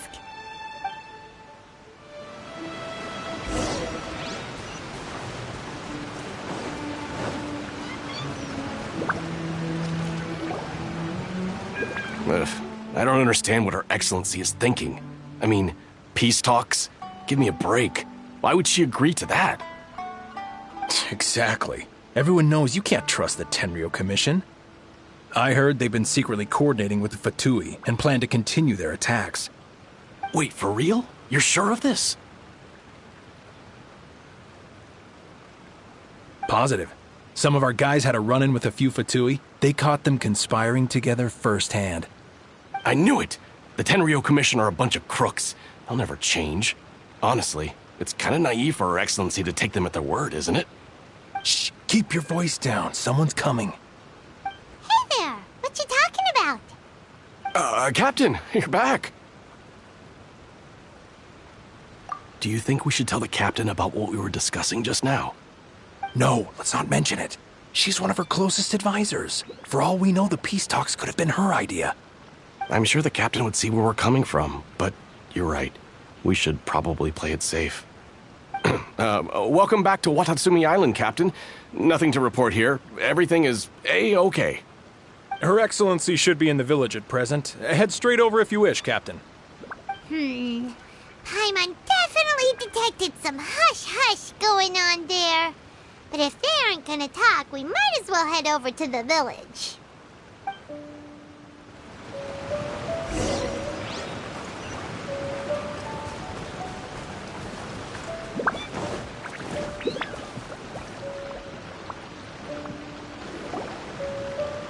Admit it! We know you've been secretly supplying the Tenryo Commission with goods purchased on Watatsumi Island. I knew something was off about a Tenryo Commission merchant doing business here. So, what do you have to say for yourself, huh? I'm innocent! Ha! You're as guilty as they come. You never should have been allowed to set foot on this island, let alone do business here. Take him away! Wait! Kokomi, there you are! Something's going down over here! You should take a look, pronto! Your Excellency, this merchant is suspected of criminal activity, so we seized him for questioning. Our surveillance shows that in his whole time here, he has made numerous purchases, but no sales. And yet he has no stock in his possession. We believe it's highly probable that he has been supplying the Tenryo Commission behind the scenes. I haven't! That will do. Let's not let ourselves get too worked up here, shall we? Everyone take a deep breath with me. In and out. Better? Matsuda, Uchimura, I understand that you're concerned for the safety of Watatsumi Island. But before we make any decisions over whether this merchant is guilty or not, we must give him the chance to explain himself. If he's guilty, of course, there will be consequences. But if he's innocent, he doesn't deserve to be falsely accused. This is Watatsumi Island. We deal in facts, not opinions. Excuse me, sir. As you know, my subordinates have some concerns surrounding your commercial activity here. Perhaps you could explain your side of the story to help me reach a verdict. Of course! I can explain everything. I'm a trader on the island, so naturally I built up some inventory. I was planning to hold off on selling until the prices went up, but then, but then I was robbed by the Fatui.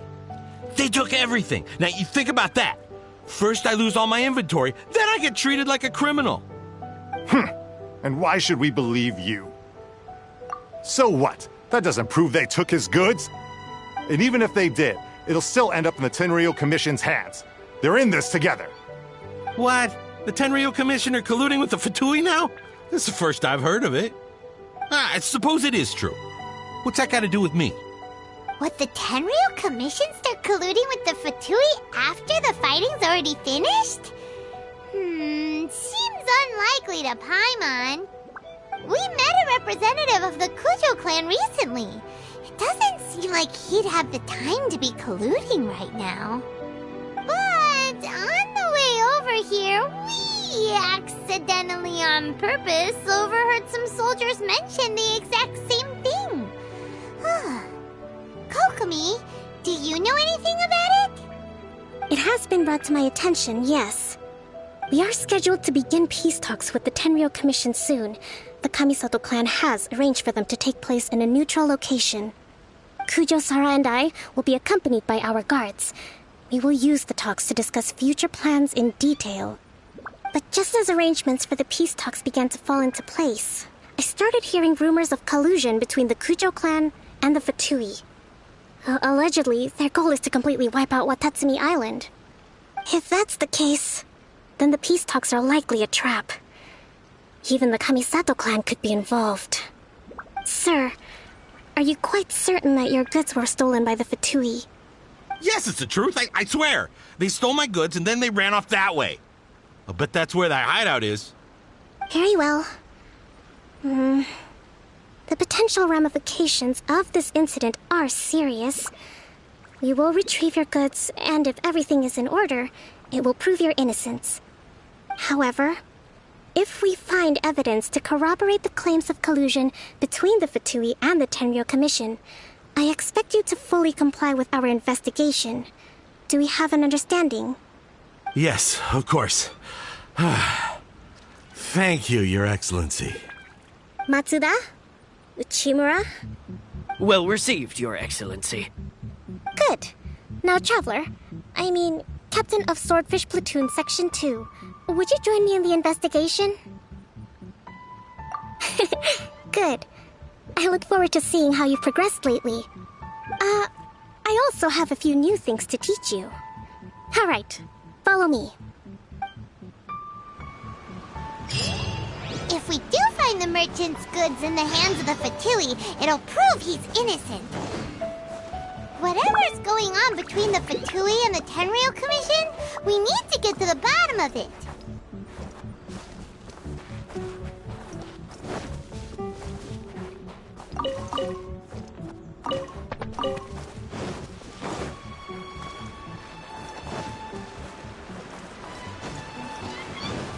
Time to go.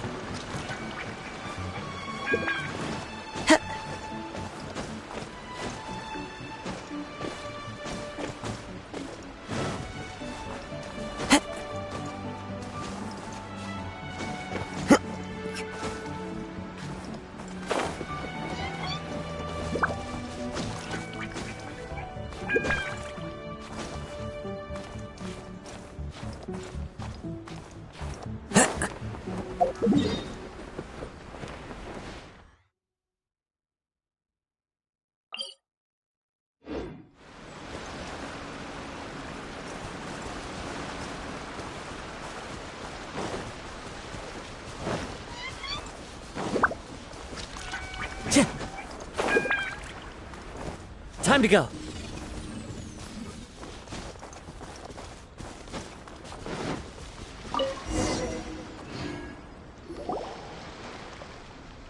This must be the Fatui camp that the merchant was talking about. From the looks of it, it used to be a hilichurl camp. Who knows why the Fatui occupied it? Looks pretty heavily guarded. How are we supposed to get in? Not by brute force, that's for sure. But that's not a problem. The terrain here gives us an advantage, and we haven't given away our position so far. Our enemy is in the light, while we are in the shadows. Strategically, we have the upper hand.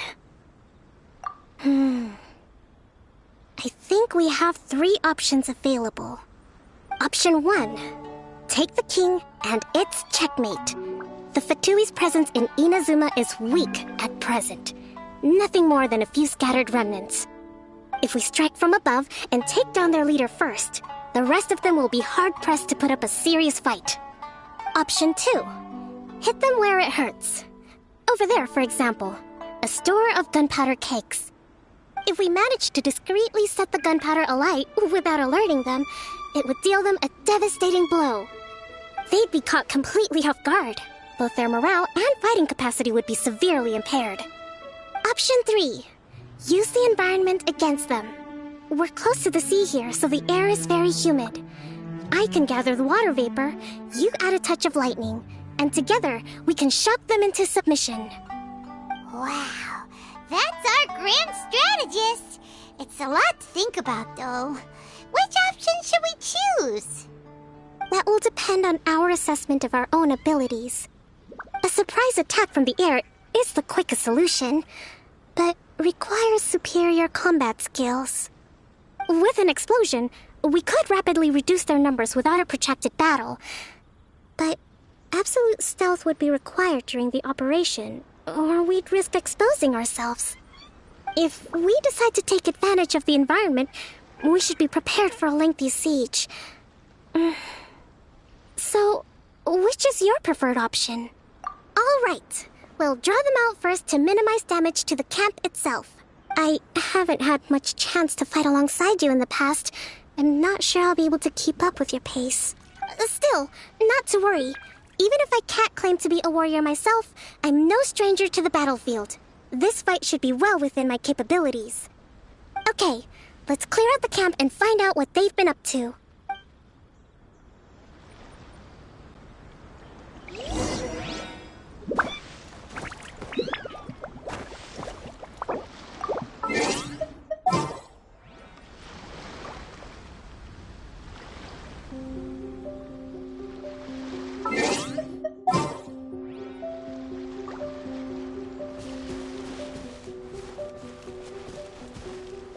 Let's move out.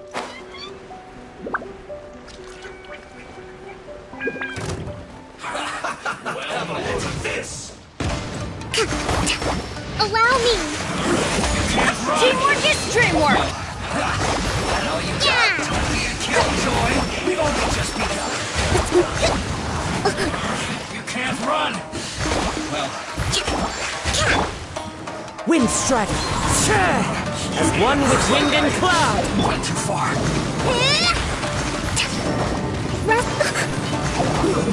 Unfortunate.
fight!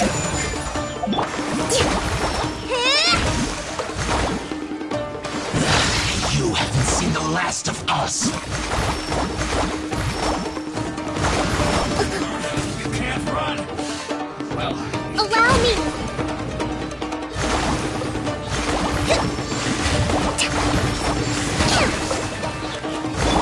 Useless. Killjoy, we've only just begun. Looks like I went too far. Quiet.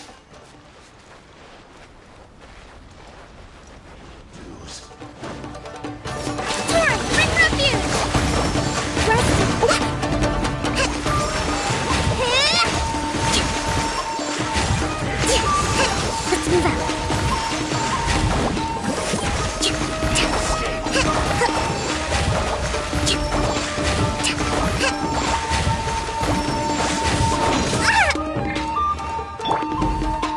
My apologies.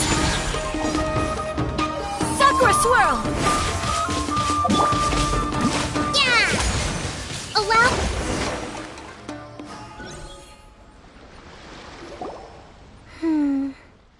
That wasn't quite what I'd call by the book. But it happens. Battles are complex things, and the situation evolves constantly.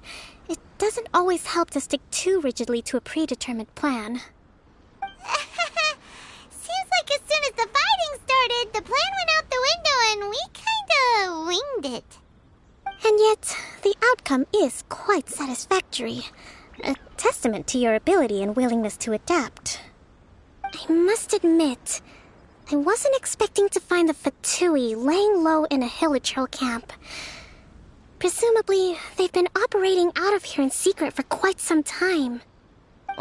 What's their objective? Are the soldiers right? Could they really be in collusion with the Tenryou Commission? Let's scour the camp for evidence. If the merchant's story is true, the inventory should be here. All right, time to take a look around.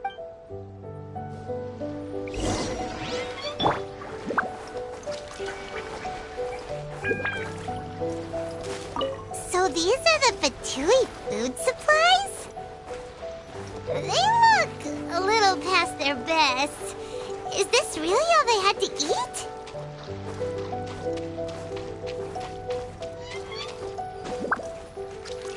Whoa! This place is chock full of bomb-making materials! This is way too dangerous! We should tell Kokumi right away and figure out the best way to deal with it. Hey, look here! Could these belong to the merchant?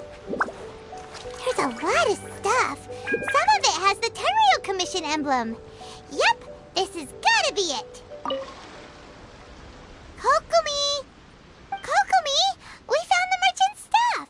Look! I see. Oh, nothing.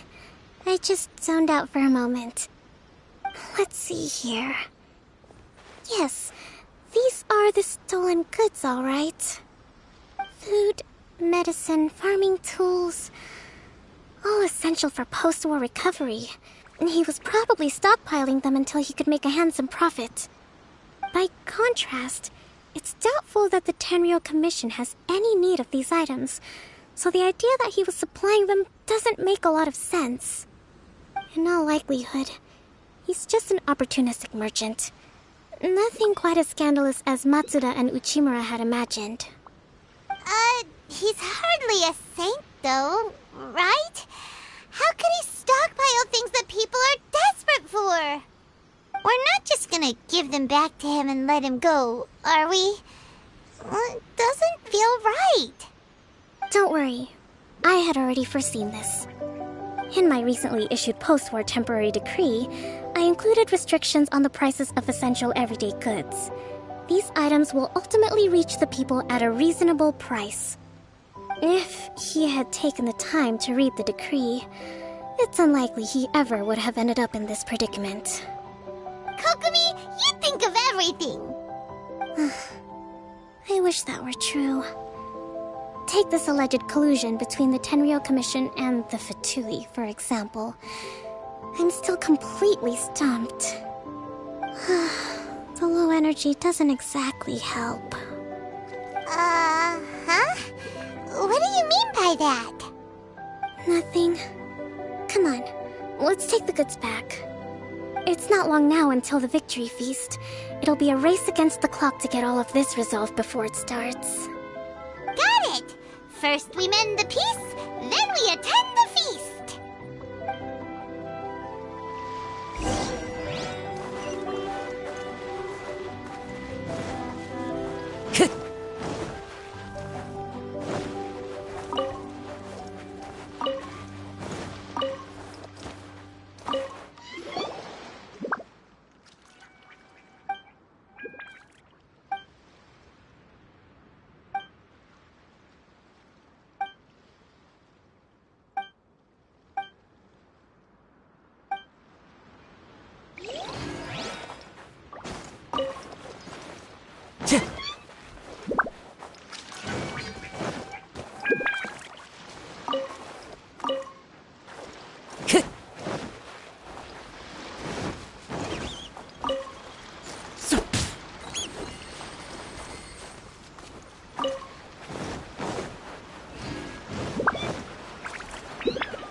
Time to go.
My goods!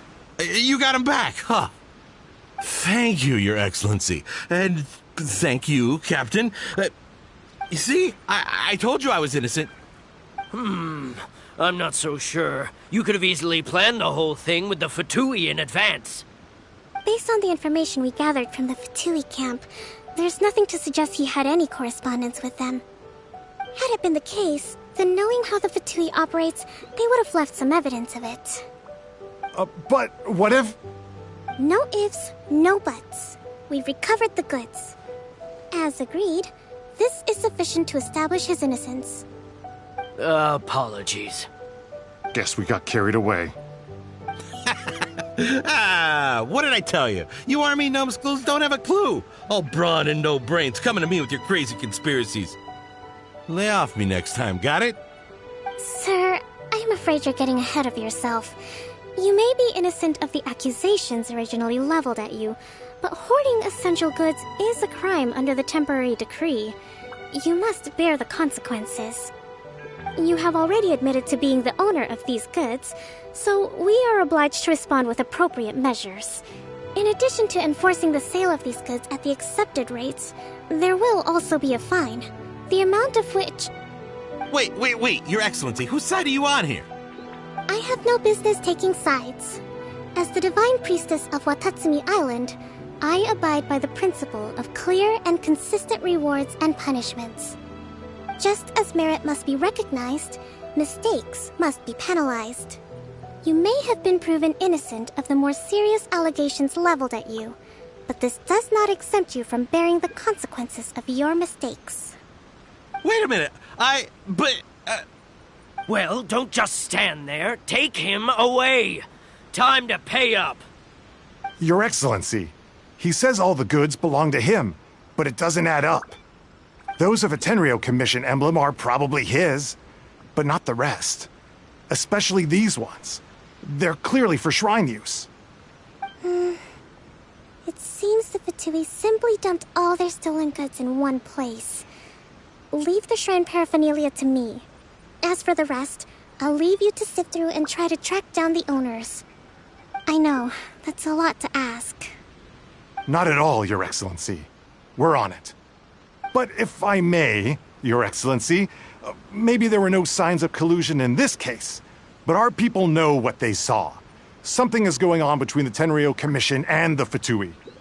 I know the peace talks are coming up, so please keep an open mind. I understand your concern. I'll be sure to give it further consideration. I'm going to take these items back to the Sangonomiya Shrine. Why don't you come along for the walk?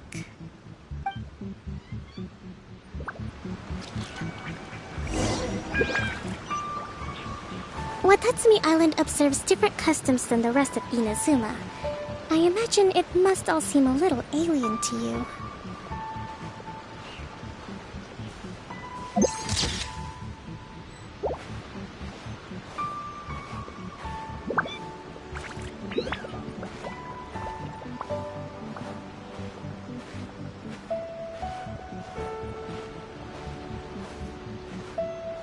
It's been a long time since I last came to this village. There's been a lot to deal with recently. Next time you visit, I'll take you to visit Watatsumi Island's old shrine.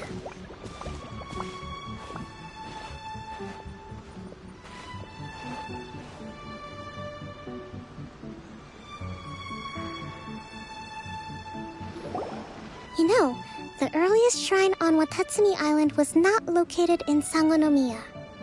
It was close to the Statue of the Seven. Back then, the people of this island recognized the shogun's existence, despite not venerating her as the shogunate do. But after she struck down our protector deity, the shrine was abandoned. Relations between Watatsumi Island and the shogunate have soured ever since.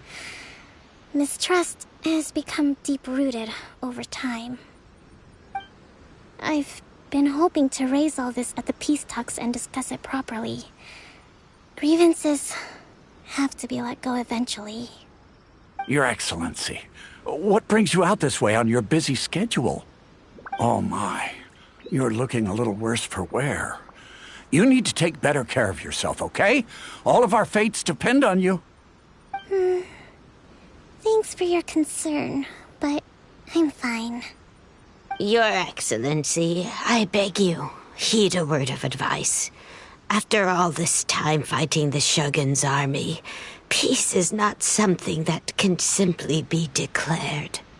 If we reconcile with them, the god who once protected us will have died in vain. Come on, that's ancient history. Besides, the fighting is barely over. We should be grateful to be at peace once more. I know, it's just... we should remain strong in these negotiations. We mustn't be too ready to compromise. I appreciate your concerns. I will consider the options carefully, and be sure to proceed appropriately. Wonderful. We're all counting on you, Your Excellency.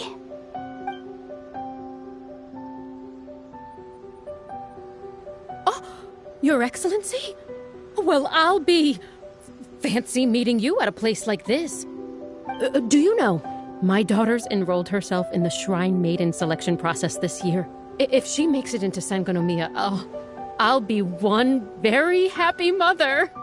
You're a kind and gracious leader. She'd be in very good hands. I'm always telling my daughter that if she gets the chance to learn from Her Excellency directly, she must make the most of it. I mean, just look at Her Excellency, still so young, but so mature and intelligent. My daughter has always looked to you as a role model. Well, if she comes to Sangonomiya, I'll look out for her. Your Excellency. Boy, am I glad you're here. As you know, agricultural output has taken a pretty big hit this year. Let me bring you up to speed on the latest situation. Oh, Your Excellency! Isn't this the captain of Swordfish too? Will she be based on Watatsumi Island from now on? Your Excellency! Please, remain calm, everyone. I'll get around to all your queries. Though, for the longer ones, I'd prefer it if you could write a report and submit it to the shrine. Then I can respond to each one as and when I have the time.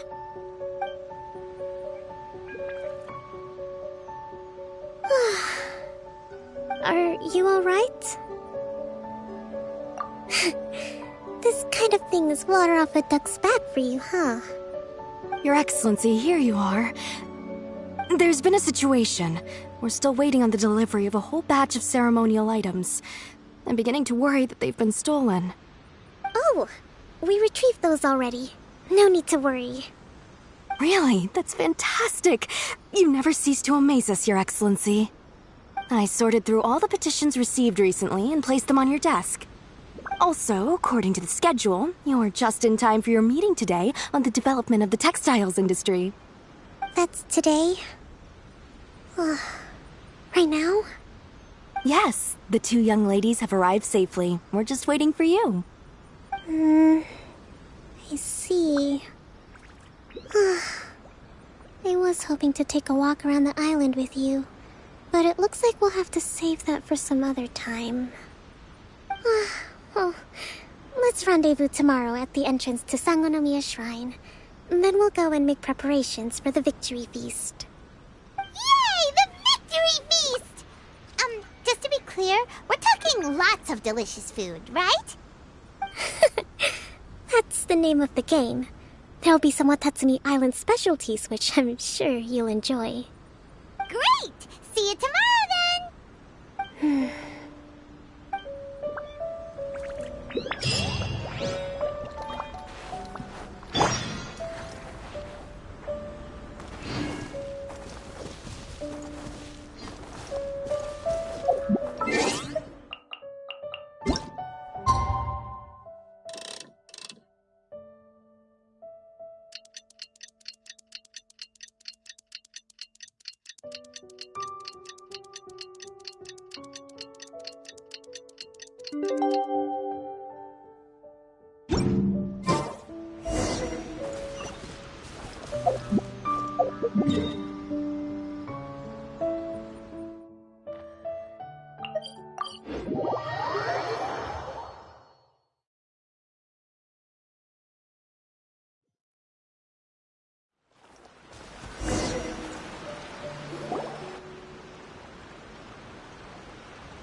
Kokomi isn't here yet. That's weird. She doesn't seem like the type to show up late to things. Let's wait a little longer.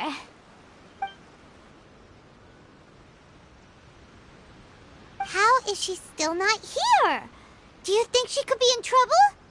Let's go ask that soldier over there.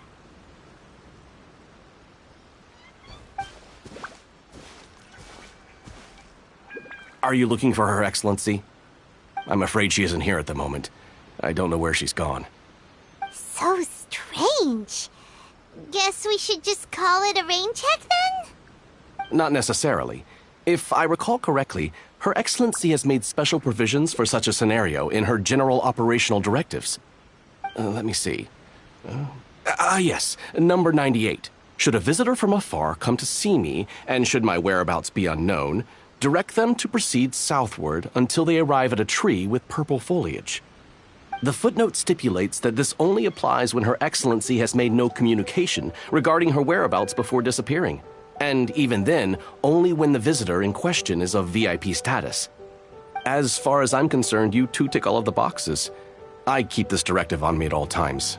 I'm sure this is the right course of action. Kokomi really does think of everything.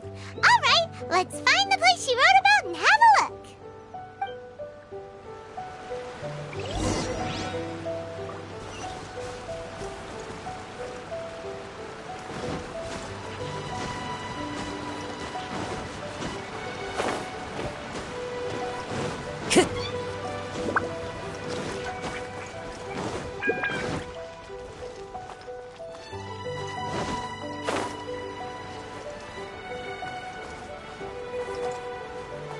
Are you sure this is the right place?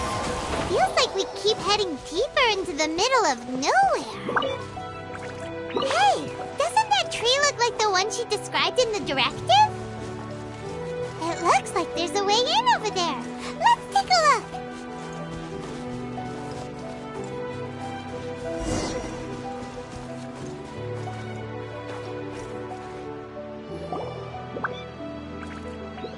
Kokomi! So this is where you ran off to. We were gonna meet up and get things ready for the victory feast today. What happened? It's you. I apologize. I'm not feeling my usual self today. You got sick? We'll go find a doctor right away! No. It's nothing like that. It's just... my energy is completely spent. You run on energy? You mean you're like a ruin guard? No, it's just a figure of speech. I'm ashamed to admit it, but I can't always be the infinitely capable person I present myself as. You noticed? I guess I haven't quite mastered the ability to hide how I'm feeling. I'll keep working at it. To be honest, I'm not really cut out to be a leader. At first, my dream was to read up on military strategy and perhaps become an advisor. Constantly communicating with people, trying to retain their morale, having to read between the lines, making sure everyone gets the recognition they deserve. It's such hard work. You're somehow supposed to make people feel wonderful, just from being in your presence, while also commanding their respect. It doesn't come naturally to me. And truth be told, it's something I never wanted for myself.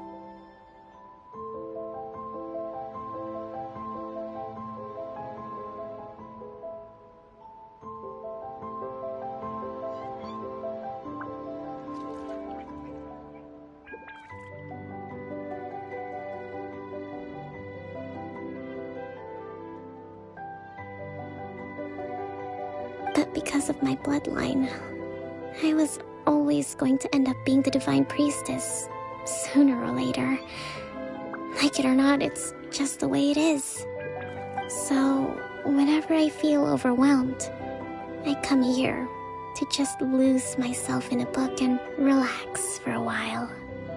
Don't worry, it doesn't affect my work.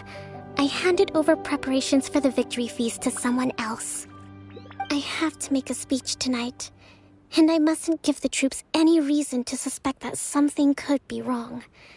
This peace was hard-won, and I want them to feel at ease. Is there anything we can do to help? I should be feeling energized again soon if I hold off on work for a little longer. If only there was some way I could listen to a good read on military strategy. I'm sure that'd speed up the process. I was reading a book last time I was here, but I only got about halfway through. Where did I put it? We'll you. And then we'll read it out to you to help you recover. You do that for me? Thank you. I'm really lucky you came back to Watatsumi Island.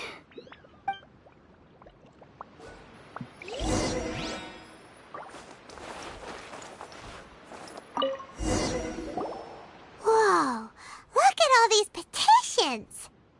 So does Kokomi make time to deal with these even when she's resting? Sangonomiya Events Cash Flow Statement. Consolidated Annual Report on Fishing Production. Watatsumi Island Monthly Maintenance Expenses Breakdown? This is a lot of work for one person, and it's on top of all the directives she has to write and the people she has to meet day to day. It's no wonder she gets burnt out from time to time. Let's track down that book and help her feel like herself again.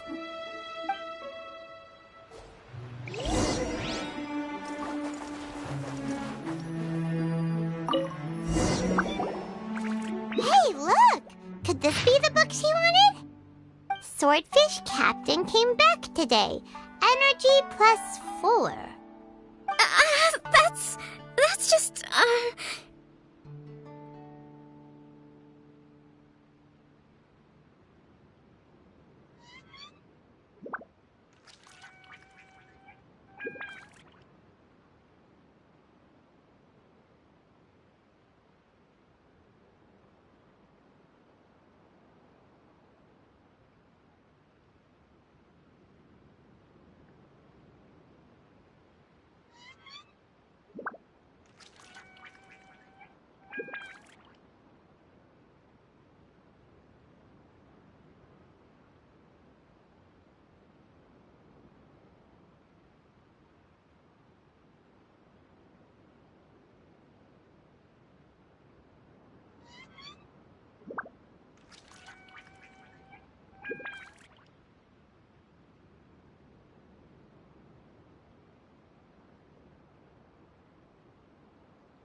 give it here.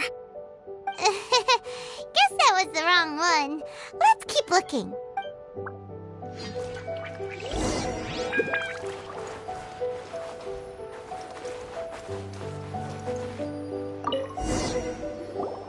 It's gotta be this one, right? Look, there's even a bookmark.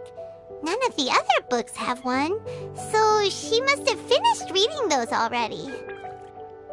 Ooh, it's pretty dense. Paimon doesn't understand a thing. Well, let's take it over and read it to her.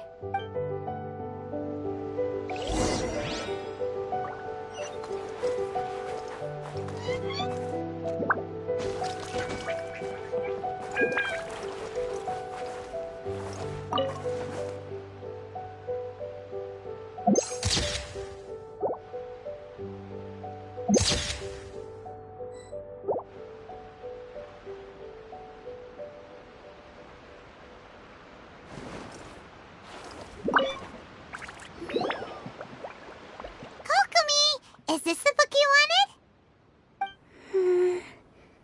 I'm not sure, actually. Could you read a bit out loud? Yes, that's the one. Thank you. Kokomi? Kokomi! Oh no, she's fallen asleep. What are we gonna do? Tonight's the victory feast. Not to mention that the peace talks are just around the corner. She's got so much to do. You sure that's a good idea? She does look pretty exhausted. Guess there's still some time to go too. Alright, let's keep her company while she rests. Avoid disaster. Get peace at all costs. The war's over. Things are slowly getting better. Did you see?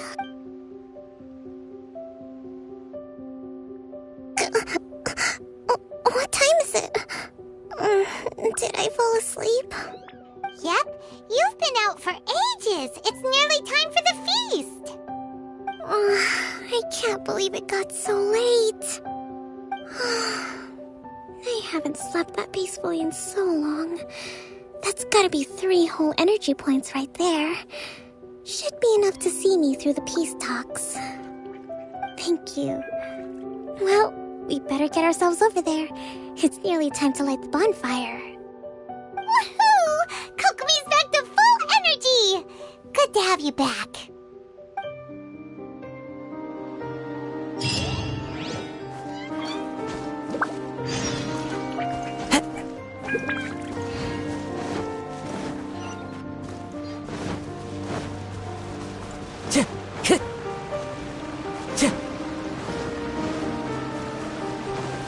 Time to go.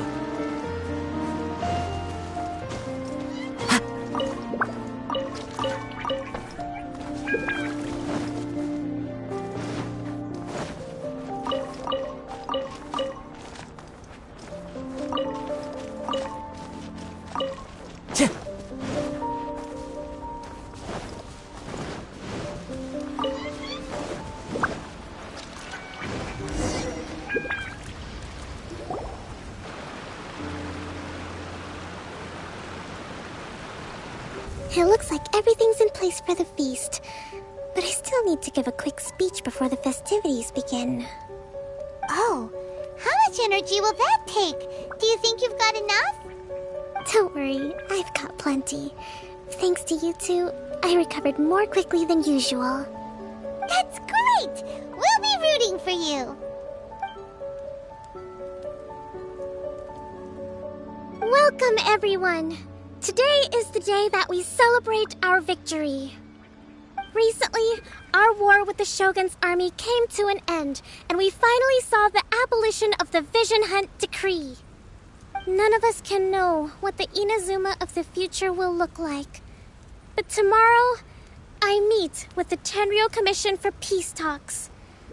I give you my word that I will strive for peace for Watatsumi Island once and for all. Thank you all for your valiant efforts throughout. Truly, it is only through those efforts that we have been able to prevail in this trying war. This feast is held in honor of each and every one of you gathered here today. I hope all of you get to relax and enjoy our hard-won victory.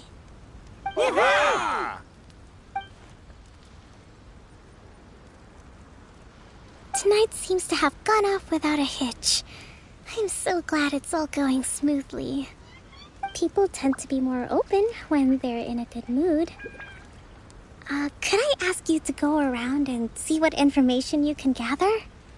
I still have no further leads regarding the issue of potential collusion between the Tenryou Commission and the Fatui. And I'm concerned that something might happen at tomorrow's peace talks. Okay, sure. We'll go ask around.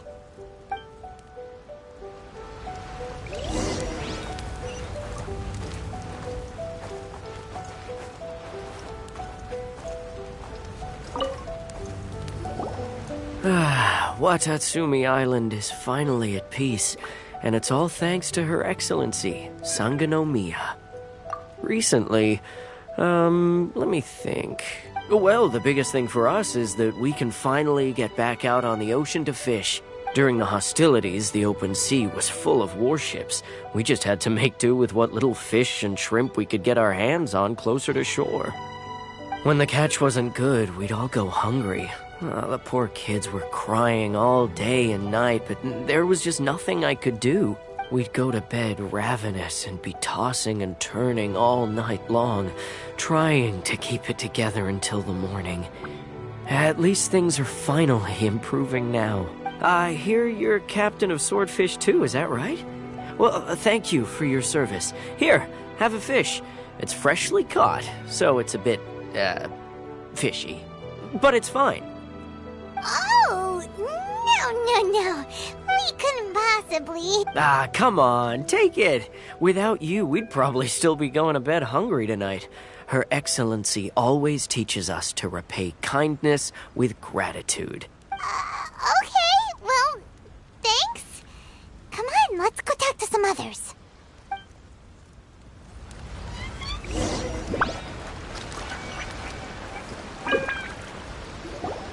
Hey there. Care for some fruit and vegetables?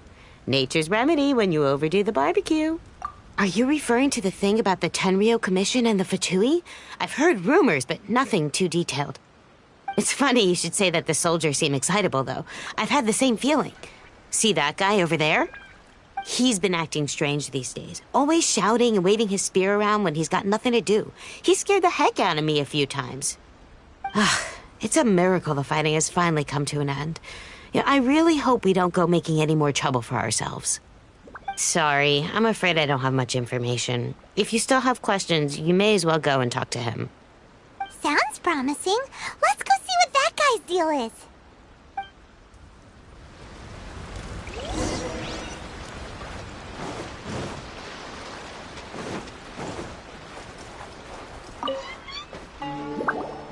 Ugh. This guy smells of booze. Huh? Wait, don't tell me. Captain of Swordfish 2, right? You actually came back. I thought you'd abandoned the platoon and made a run for it. Nuh-uh. We would never run from a fight. Is that so? All anyone talks about these days is peace and stability. Do you remember what the most important thing is to the Resistance? You got that right. So I'm gonna put you to the test.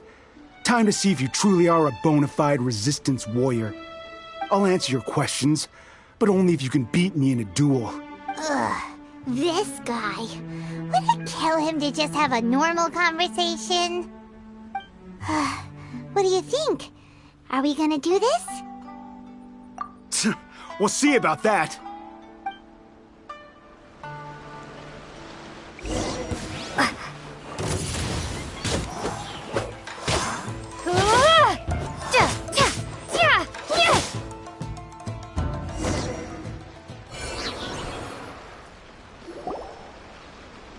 You're a strong fighter.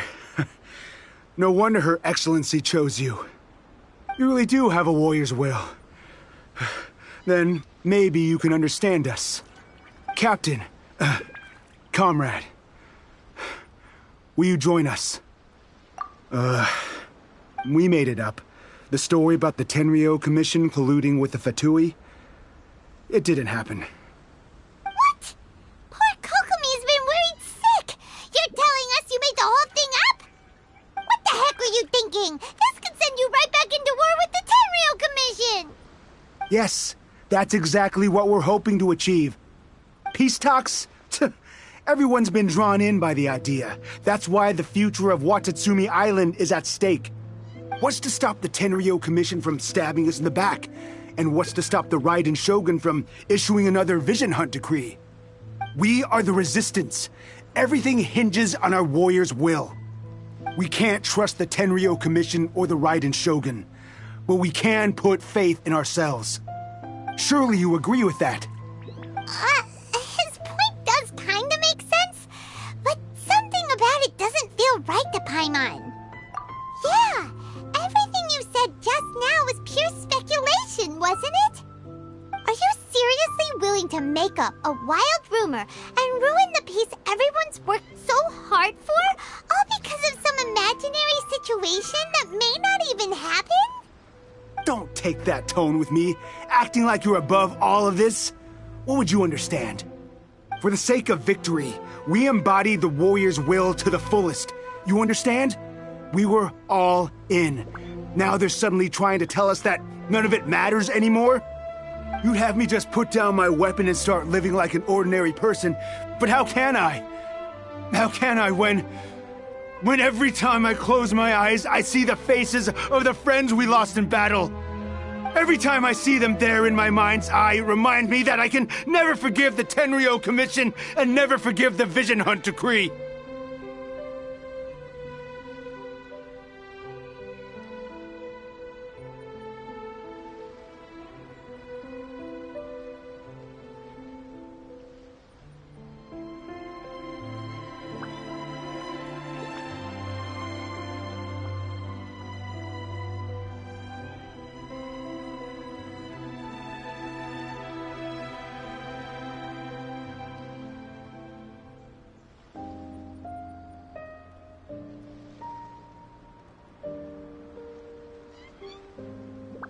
I guess you're not one of us.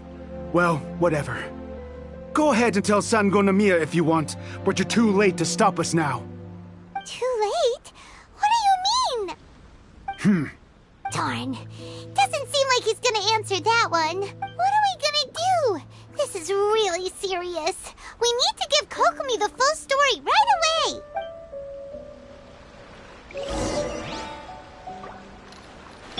Time to go.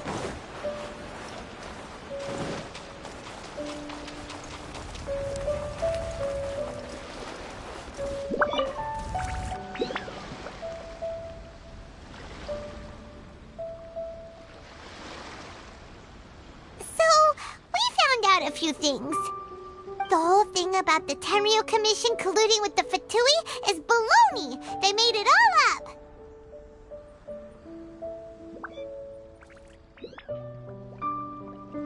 They wanted the peace talks to break down so that they could carry on fighting the war. And they said it's too late to try and stop them, no matter what we do.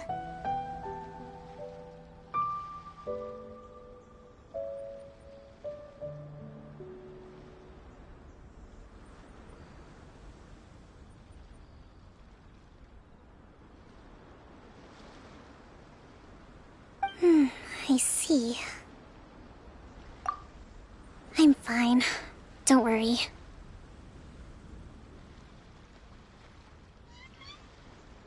This is my fault. If only I'd perceived what they were feeling earlier, it never would have come to this. I think I understand what Kozin means when he says it's too late. The talks don't begin until tomorrow, but both sides have already sent their guards to the location. They are responsible for making sure the area is safe and secure. I highly suspect that one of Kozin's pro-war co-conspirators will have infiltrated the guards with an intent to reignite hostilities tomorrow during the negotiations. Well, that's no good. Do you want us to head over there now and switch out the guards? That won't work. Firstly, the act of bringing a new team of guards to a neutral negotiation site will put both sides on high alert. It would almost certainly push the pro-war faction into taking action. They would attack the Tenryo Commission's guards, and we'd be in danger of war breaking out once again. Not to mention that we have no idea how many of Watatsumi Island's soldiers are involved in this plot. If we change the guard in haste, we face the issue of not knowing who to trust. Sounds like a really tricky situation. So is there really nothing we can do about it? Don't let it worry you. What's done is done. Now it falls to me to devise a counter plan. These soldiers crossed the line, but the blame is not theirs alone. Whatever happens, I will find a way to ensure they do not come to harm. Let's meet here again tomorrow.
Well, the peace talks are upon us. How do you feel? Prepared? Here, take this. These are some directives I wrote last night. These negotiations are complex, to be sure, but I thought about it carefully and realized there are no more than 187 possible outcomes. I took the liberty of writing them all down. This way, you will be able to adapt with speed, no matter how the events play out. Whoa, this is huge! Let's see. Fierce dispute, violent escalation, armed revolt, coordinated attack, seize hostages. Wow, there are so many! But you've thought of a solution to each one! Paimon suddenly feels a lot less nervous. Glad to hear it. These peace talks are quite exceptional. It is a major step forward both for Watatsumi Island and the Shogunate. But any amount of dissatisfaction within our ranks weakens our negotiating position. We will have to work all the harder if we want these talks to be a success. As the Divine Priestess of Watatsumi Island, this responsibility is, of course, mine to shoulder. But would you be willing to lend me a hand? Excellent. Okay, time to head off.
It's been a while, Kujo-Sara.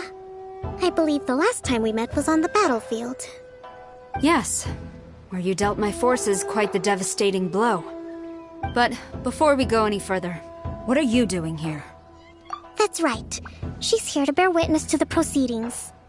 She experienced the war between us firsthand and has made an enormous contribution towards securing the peace we have today. I couldn't think of a more suitable candidate. Seems reasonable. Then let's get straight into it. The first item is the maritime administration issue. During wartime, we restricted fishing rights for Watatsumi vessels in Narukami waters. We intend to remove these restrictions, but going forward, any of your vessels that fish in our waters will have to pay taxes in accordance with Narukami legislation in order to bring their catch back to Watatsumi. That's fine, but if they're paying taxes, they should also be entitled to protection from the Tenryou Commission while in your waters.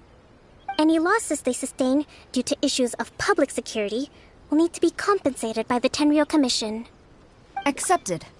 Let's add that to the peace treaty. I can assure you that your vessels will be quite safe in our hands. Negotiations seem to be going pretty smoothly. The next item has to do with the movement of people and military authority.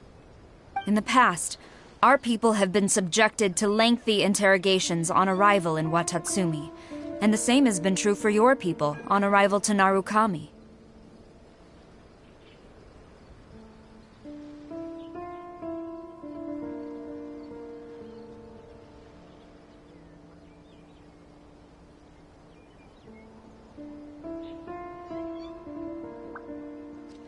Economic cooperation between our islands has suffered greatly as a consequence.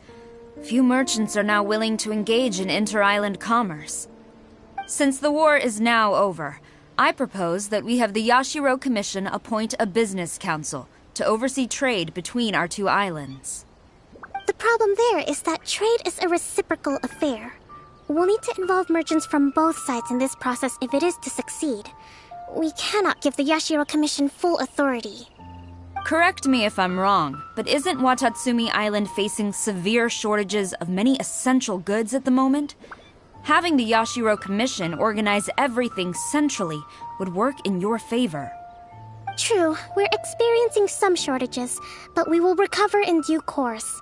Between the diverse range of goods we can produce ourselves and our strong trade links with other areas, we are capable of sourcing everything we need. Not to mention that your proposal would require separate talks with the Kamisato clan. If they've yet to sanction it, I believe you are going beyond the remit of the Tenryou Commission's authority. Let's leave that aside for now, then. On to the military question. Watatsumi Island's forces will need to come back under the jurisdiction of the Tenryou Commission. That just isn't feasible. Not in the short term, at least. With all due respect, feasibility doesn't come into it. The Tenryou Commission alone has ultimate responsibility for Inazuma's national security. We cannot allow Watatsumi Island to be the sole exception to this rule indefinitely. You Kujo scum! Colluding with the Fatui isn't low enough for you already! You just want to take everything away from us! Comrades, never trust the Kujo! Let's get them! Protect Madame Kujo!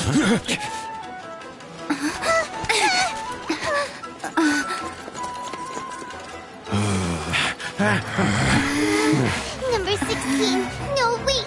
67? Or is it 73? Which one is it?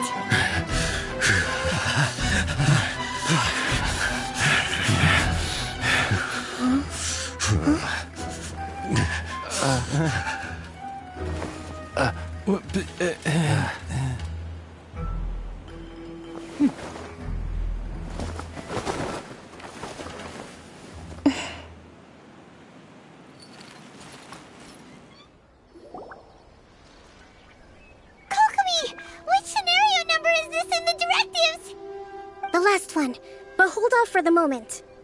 Stand down, Tadakatsu. The situation has changed. Please stand by for further orders. Rest assured, I am fully aware of your concerns, but I will deal with the situation from here. Madam Kujo, this is rather serious. I believe you owe Watatsumi Island an explanation. Excuse me for a moment. Nobody makes another move until I have finished investigating. You two, here, now!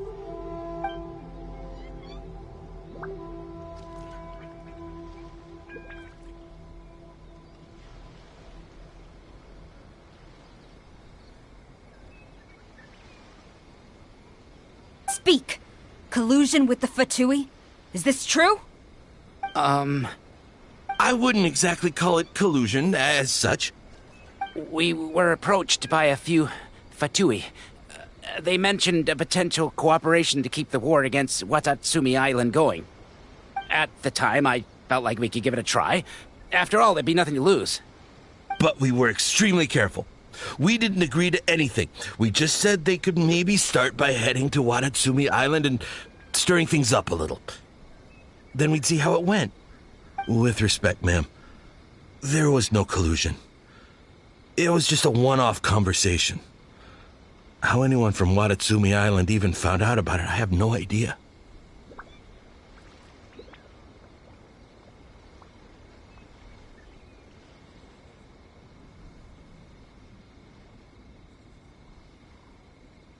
That's enough. When we return, there will be consequences. Might I remind you that this is the Fatui? Have you completely forgotten what they did to us? You should be having no interaction with them whatsoever, let alone entertaining offers of cooperation.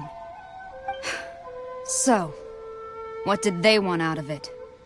The Fatui's main forces have already left Inazuma. The few who approached us seemed like they wanted to settle a score for their boss.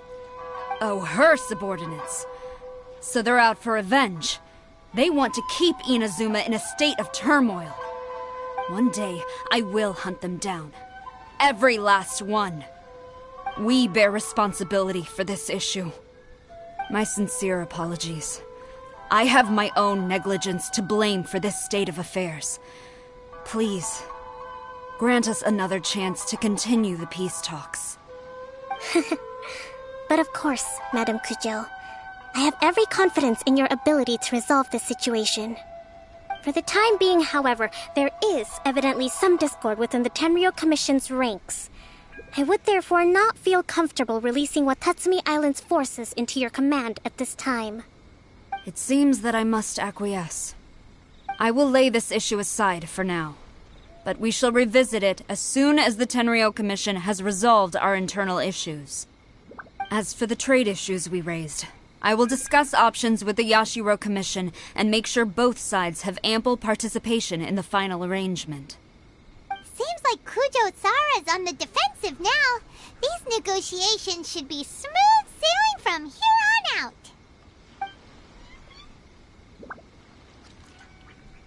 I never knew the Grand Strategist of Watatsumi Island was a skilled negotiator, as well as a formidable commander. I hope that when we meet again, we can continue these sit-down discussions. Settling our differences on the battlefield is rather taxing. I think we can leave things there for today. Once I get back, I will conduct a thorough investigation into the Tenryou Commission's internal issues. I should inform you that we took out a Fatui camp recently. I suspect that before long, they will attempt to re-establish contact with your people in the hope of procuring some assistance. I recommend you say and do nothing on the matter for the time being, lest you tip them off and they disappear. Wait for them to come to you. That way, you can capture them all in one fell swoop. I will bear this in mind. Thank you. I shall take my leave now. Until we meet again. Your Excellency, Let's discuss it after we get back.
Follow the wind.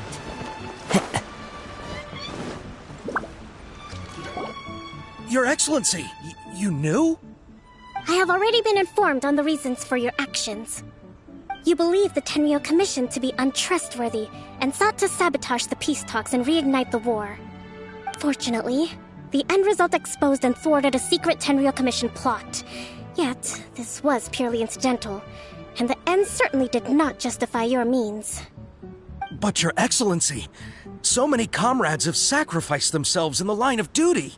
If we stop now, aren't all of our efforts going to waste? I want to keep fighting. I want ultimate victory, even if it means I have to pay the ultimate price. I understand your sentiments, but you cannot simply impose your will and expect others to bear the consequences. During the war, there were highs and there were lows, and in the end there was a glorious victory.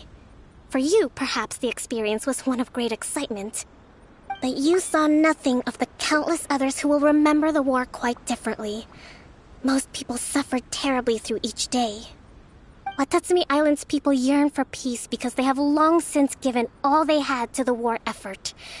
They are tired of treading water and don't need you dragging them back underneath once again.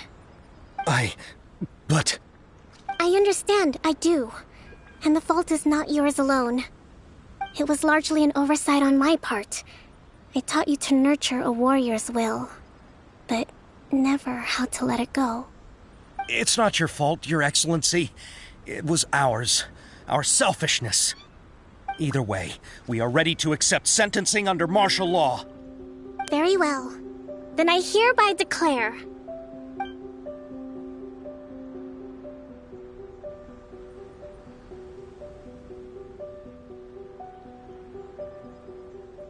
that as of today, I am founding a new secret corps of the army.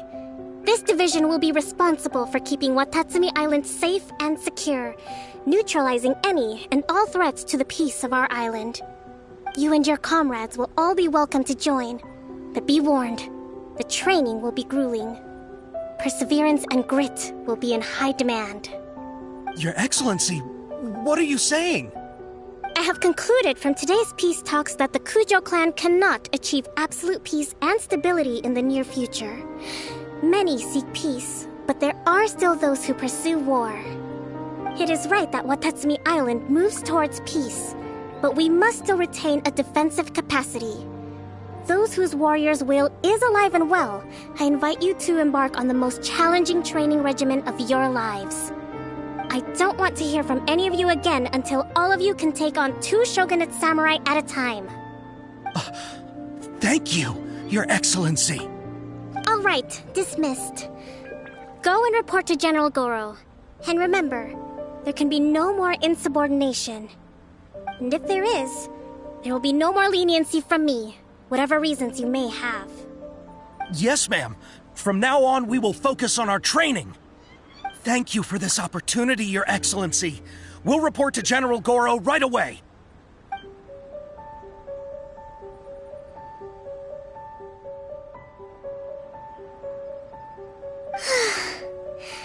I think that's finally everything in hand. I can feel my energy level starting to drop. Meet you back at the hideout for some rest?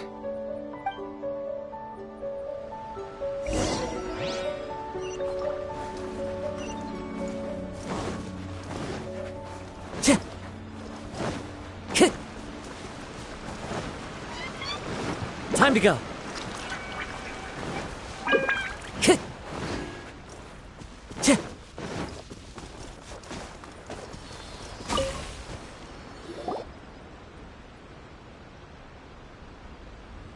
Thank you for everything.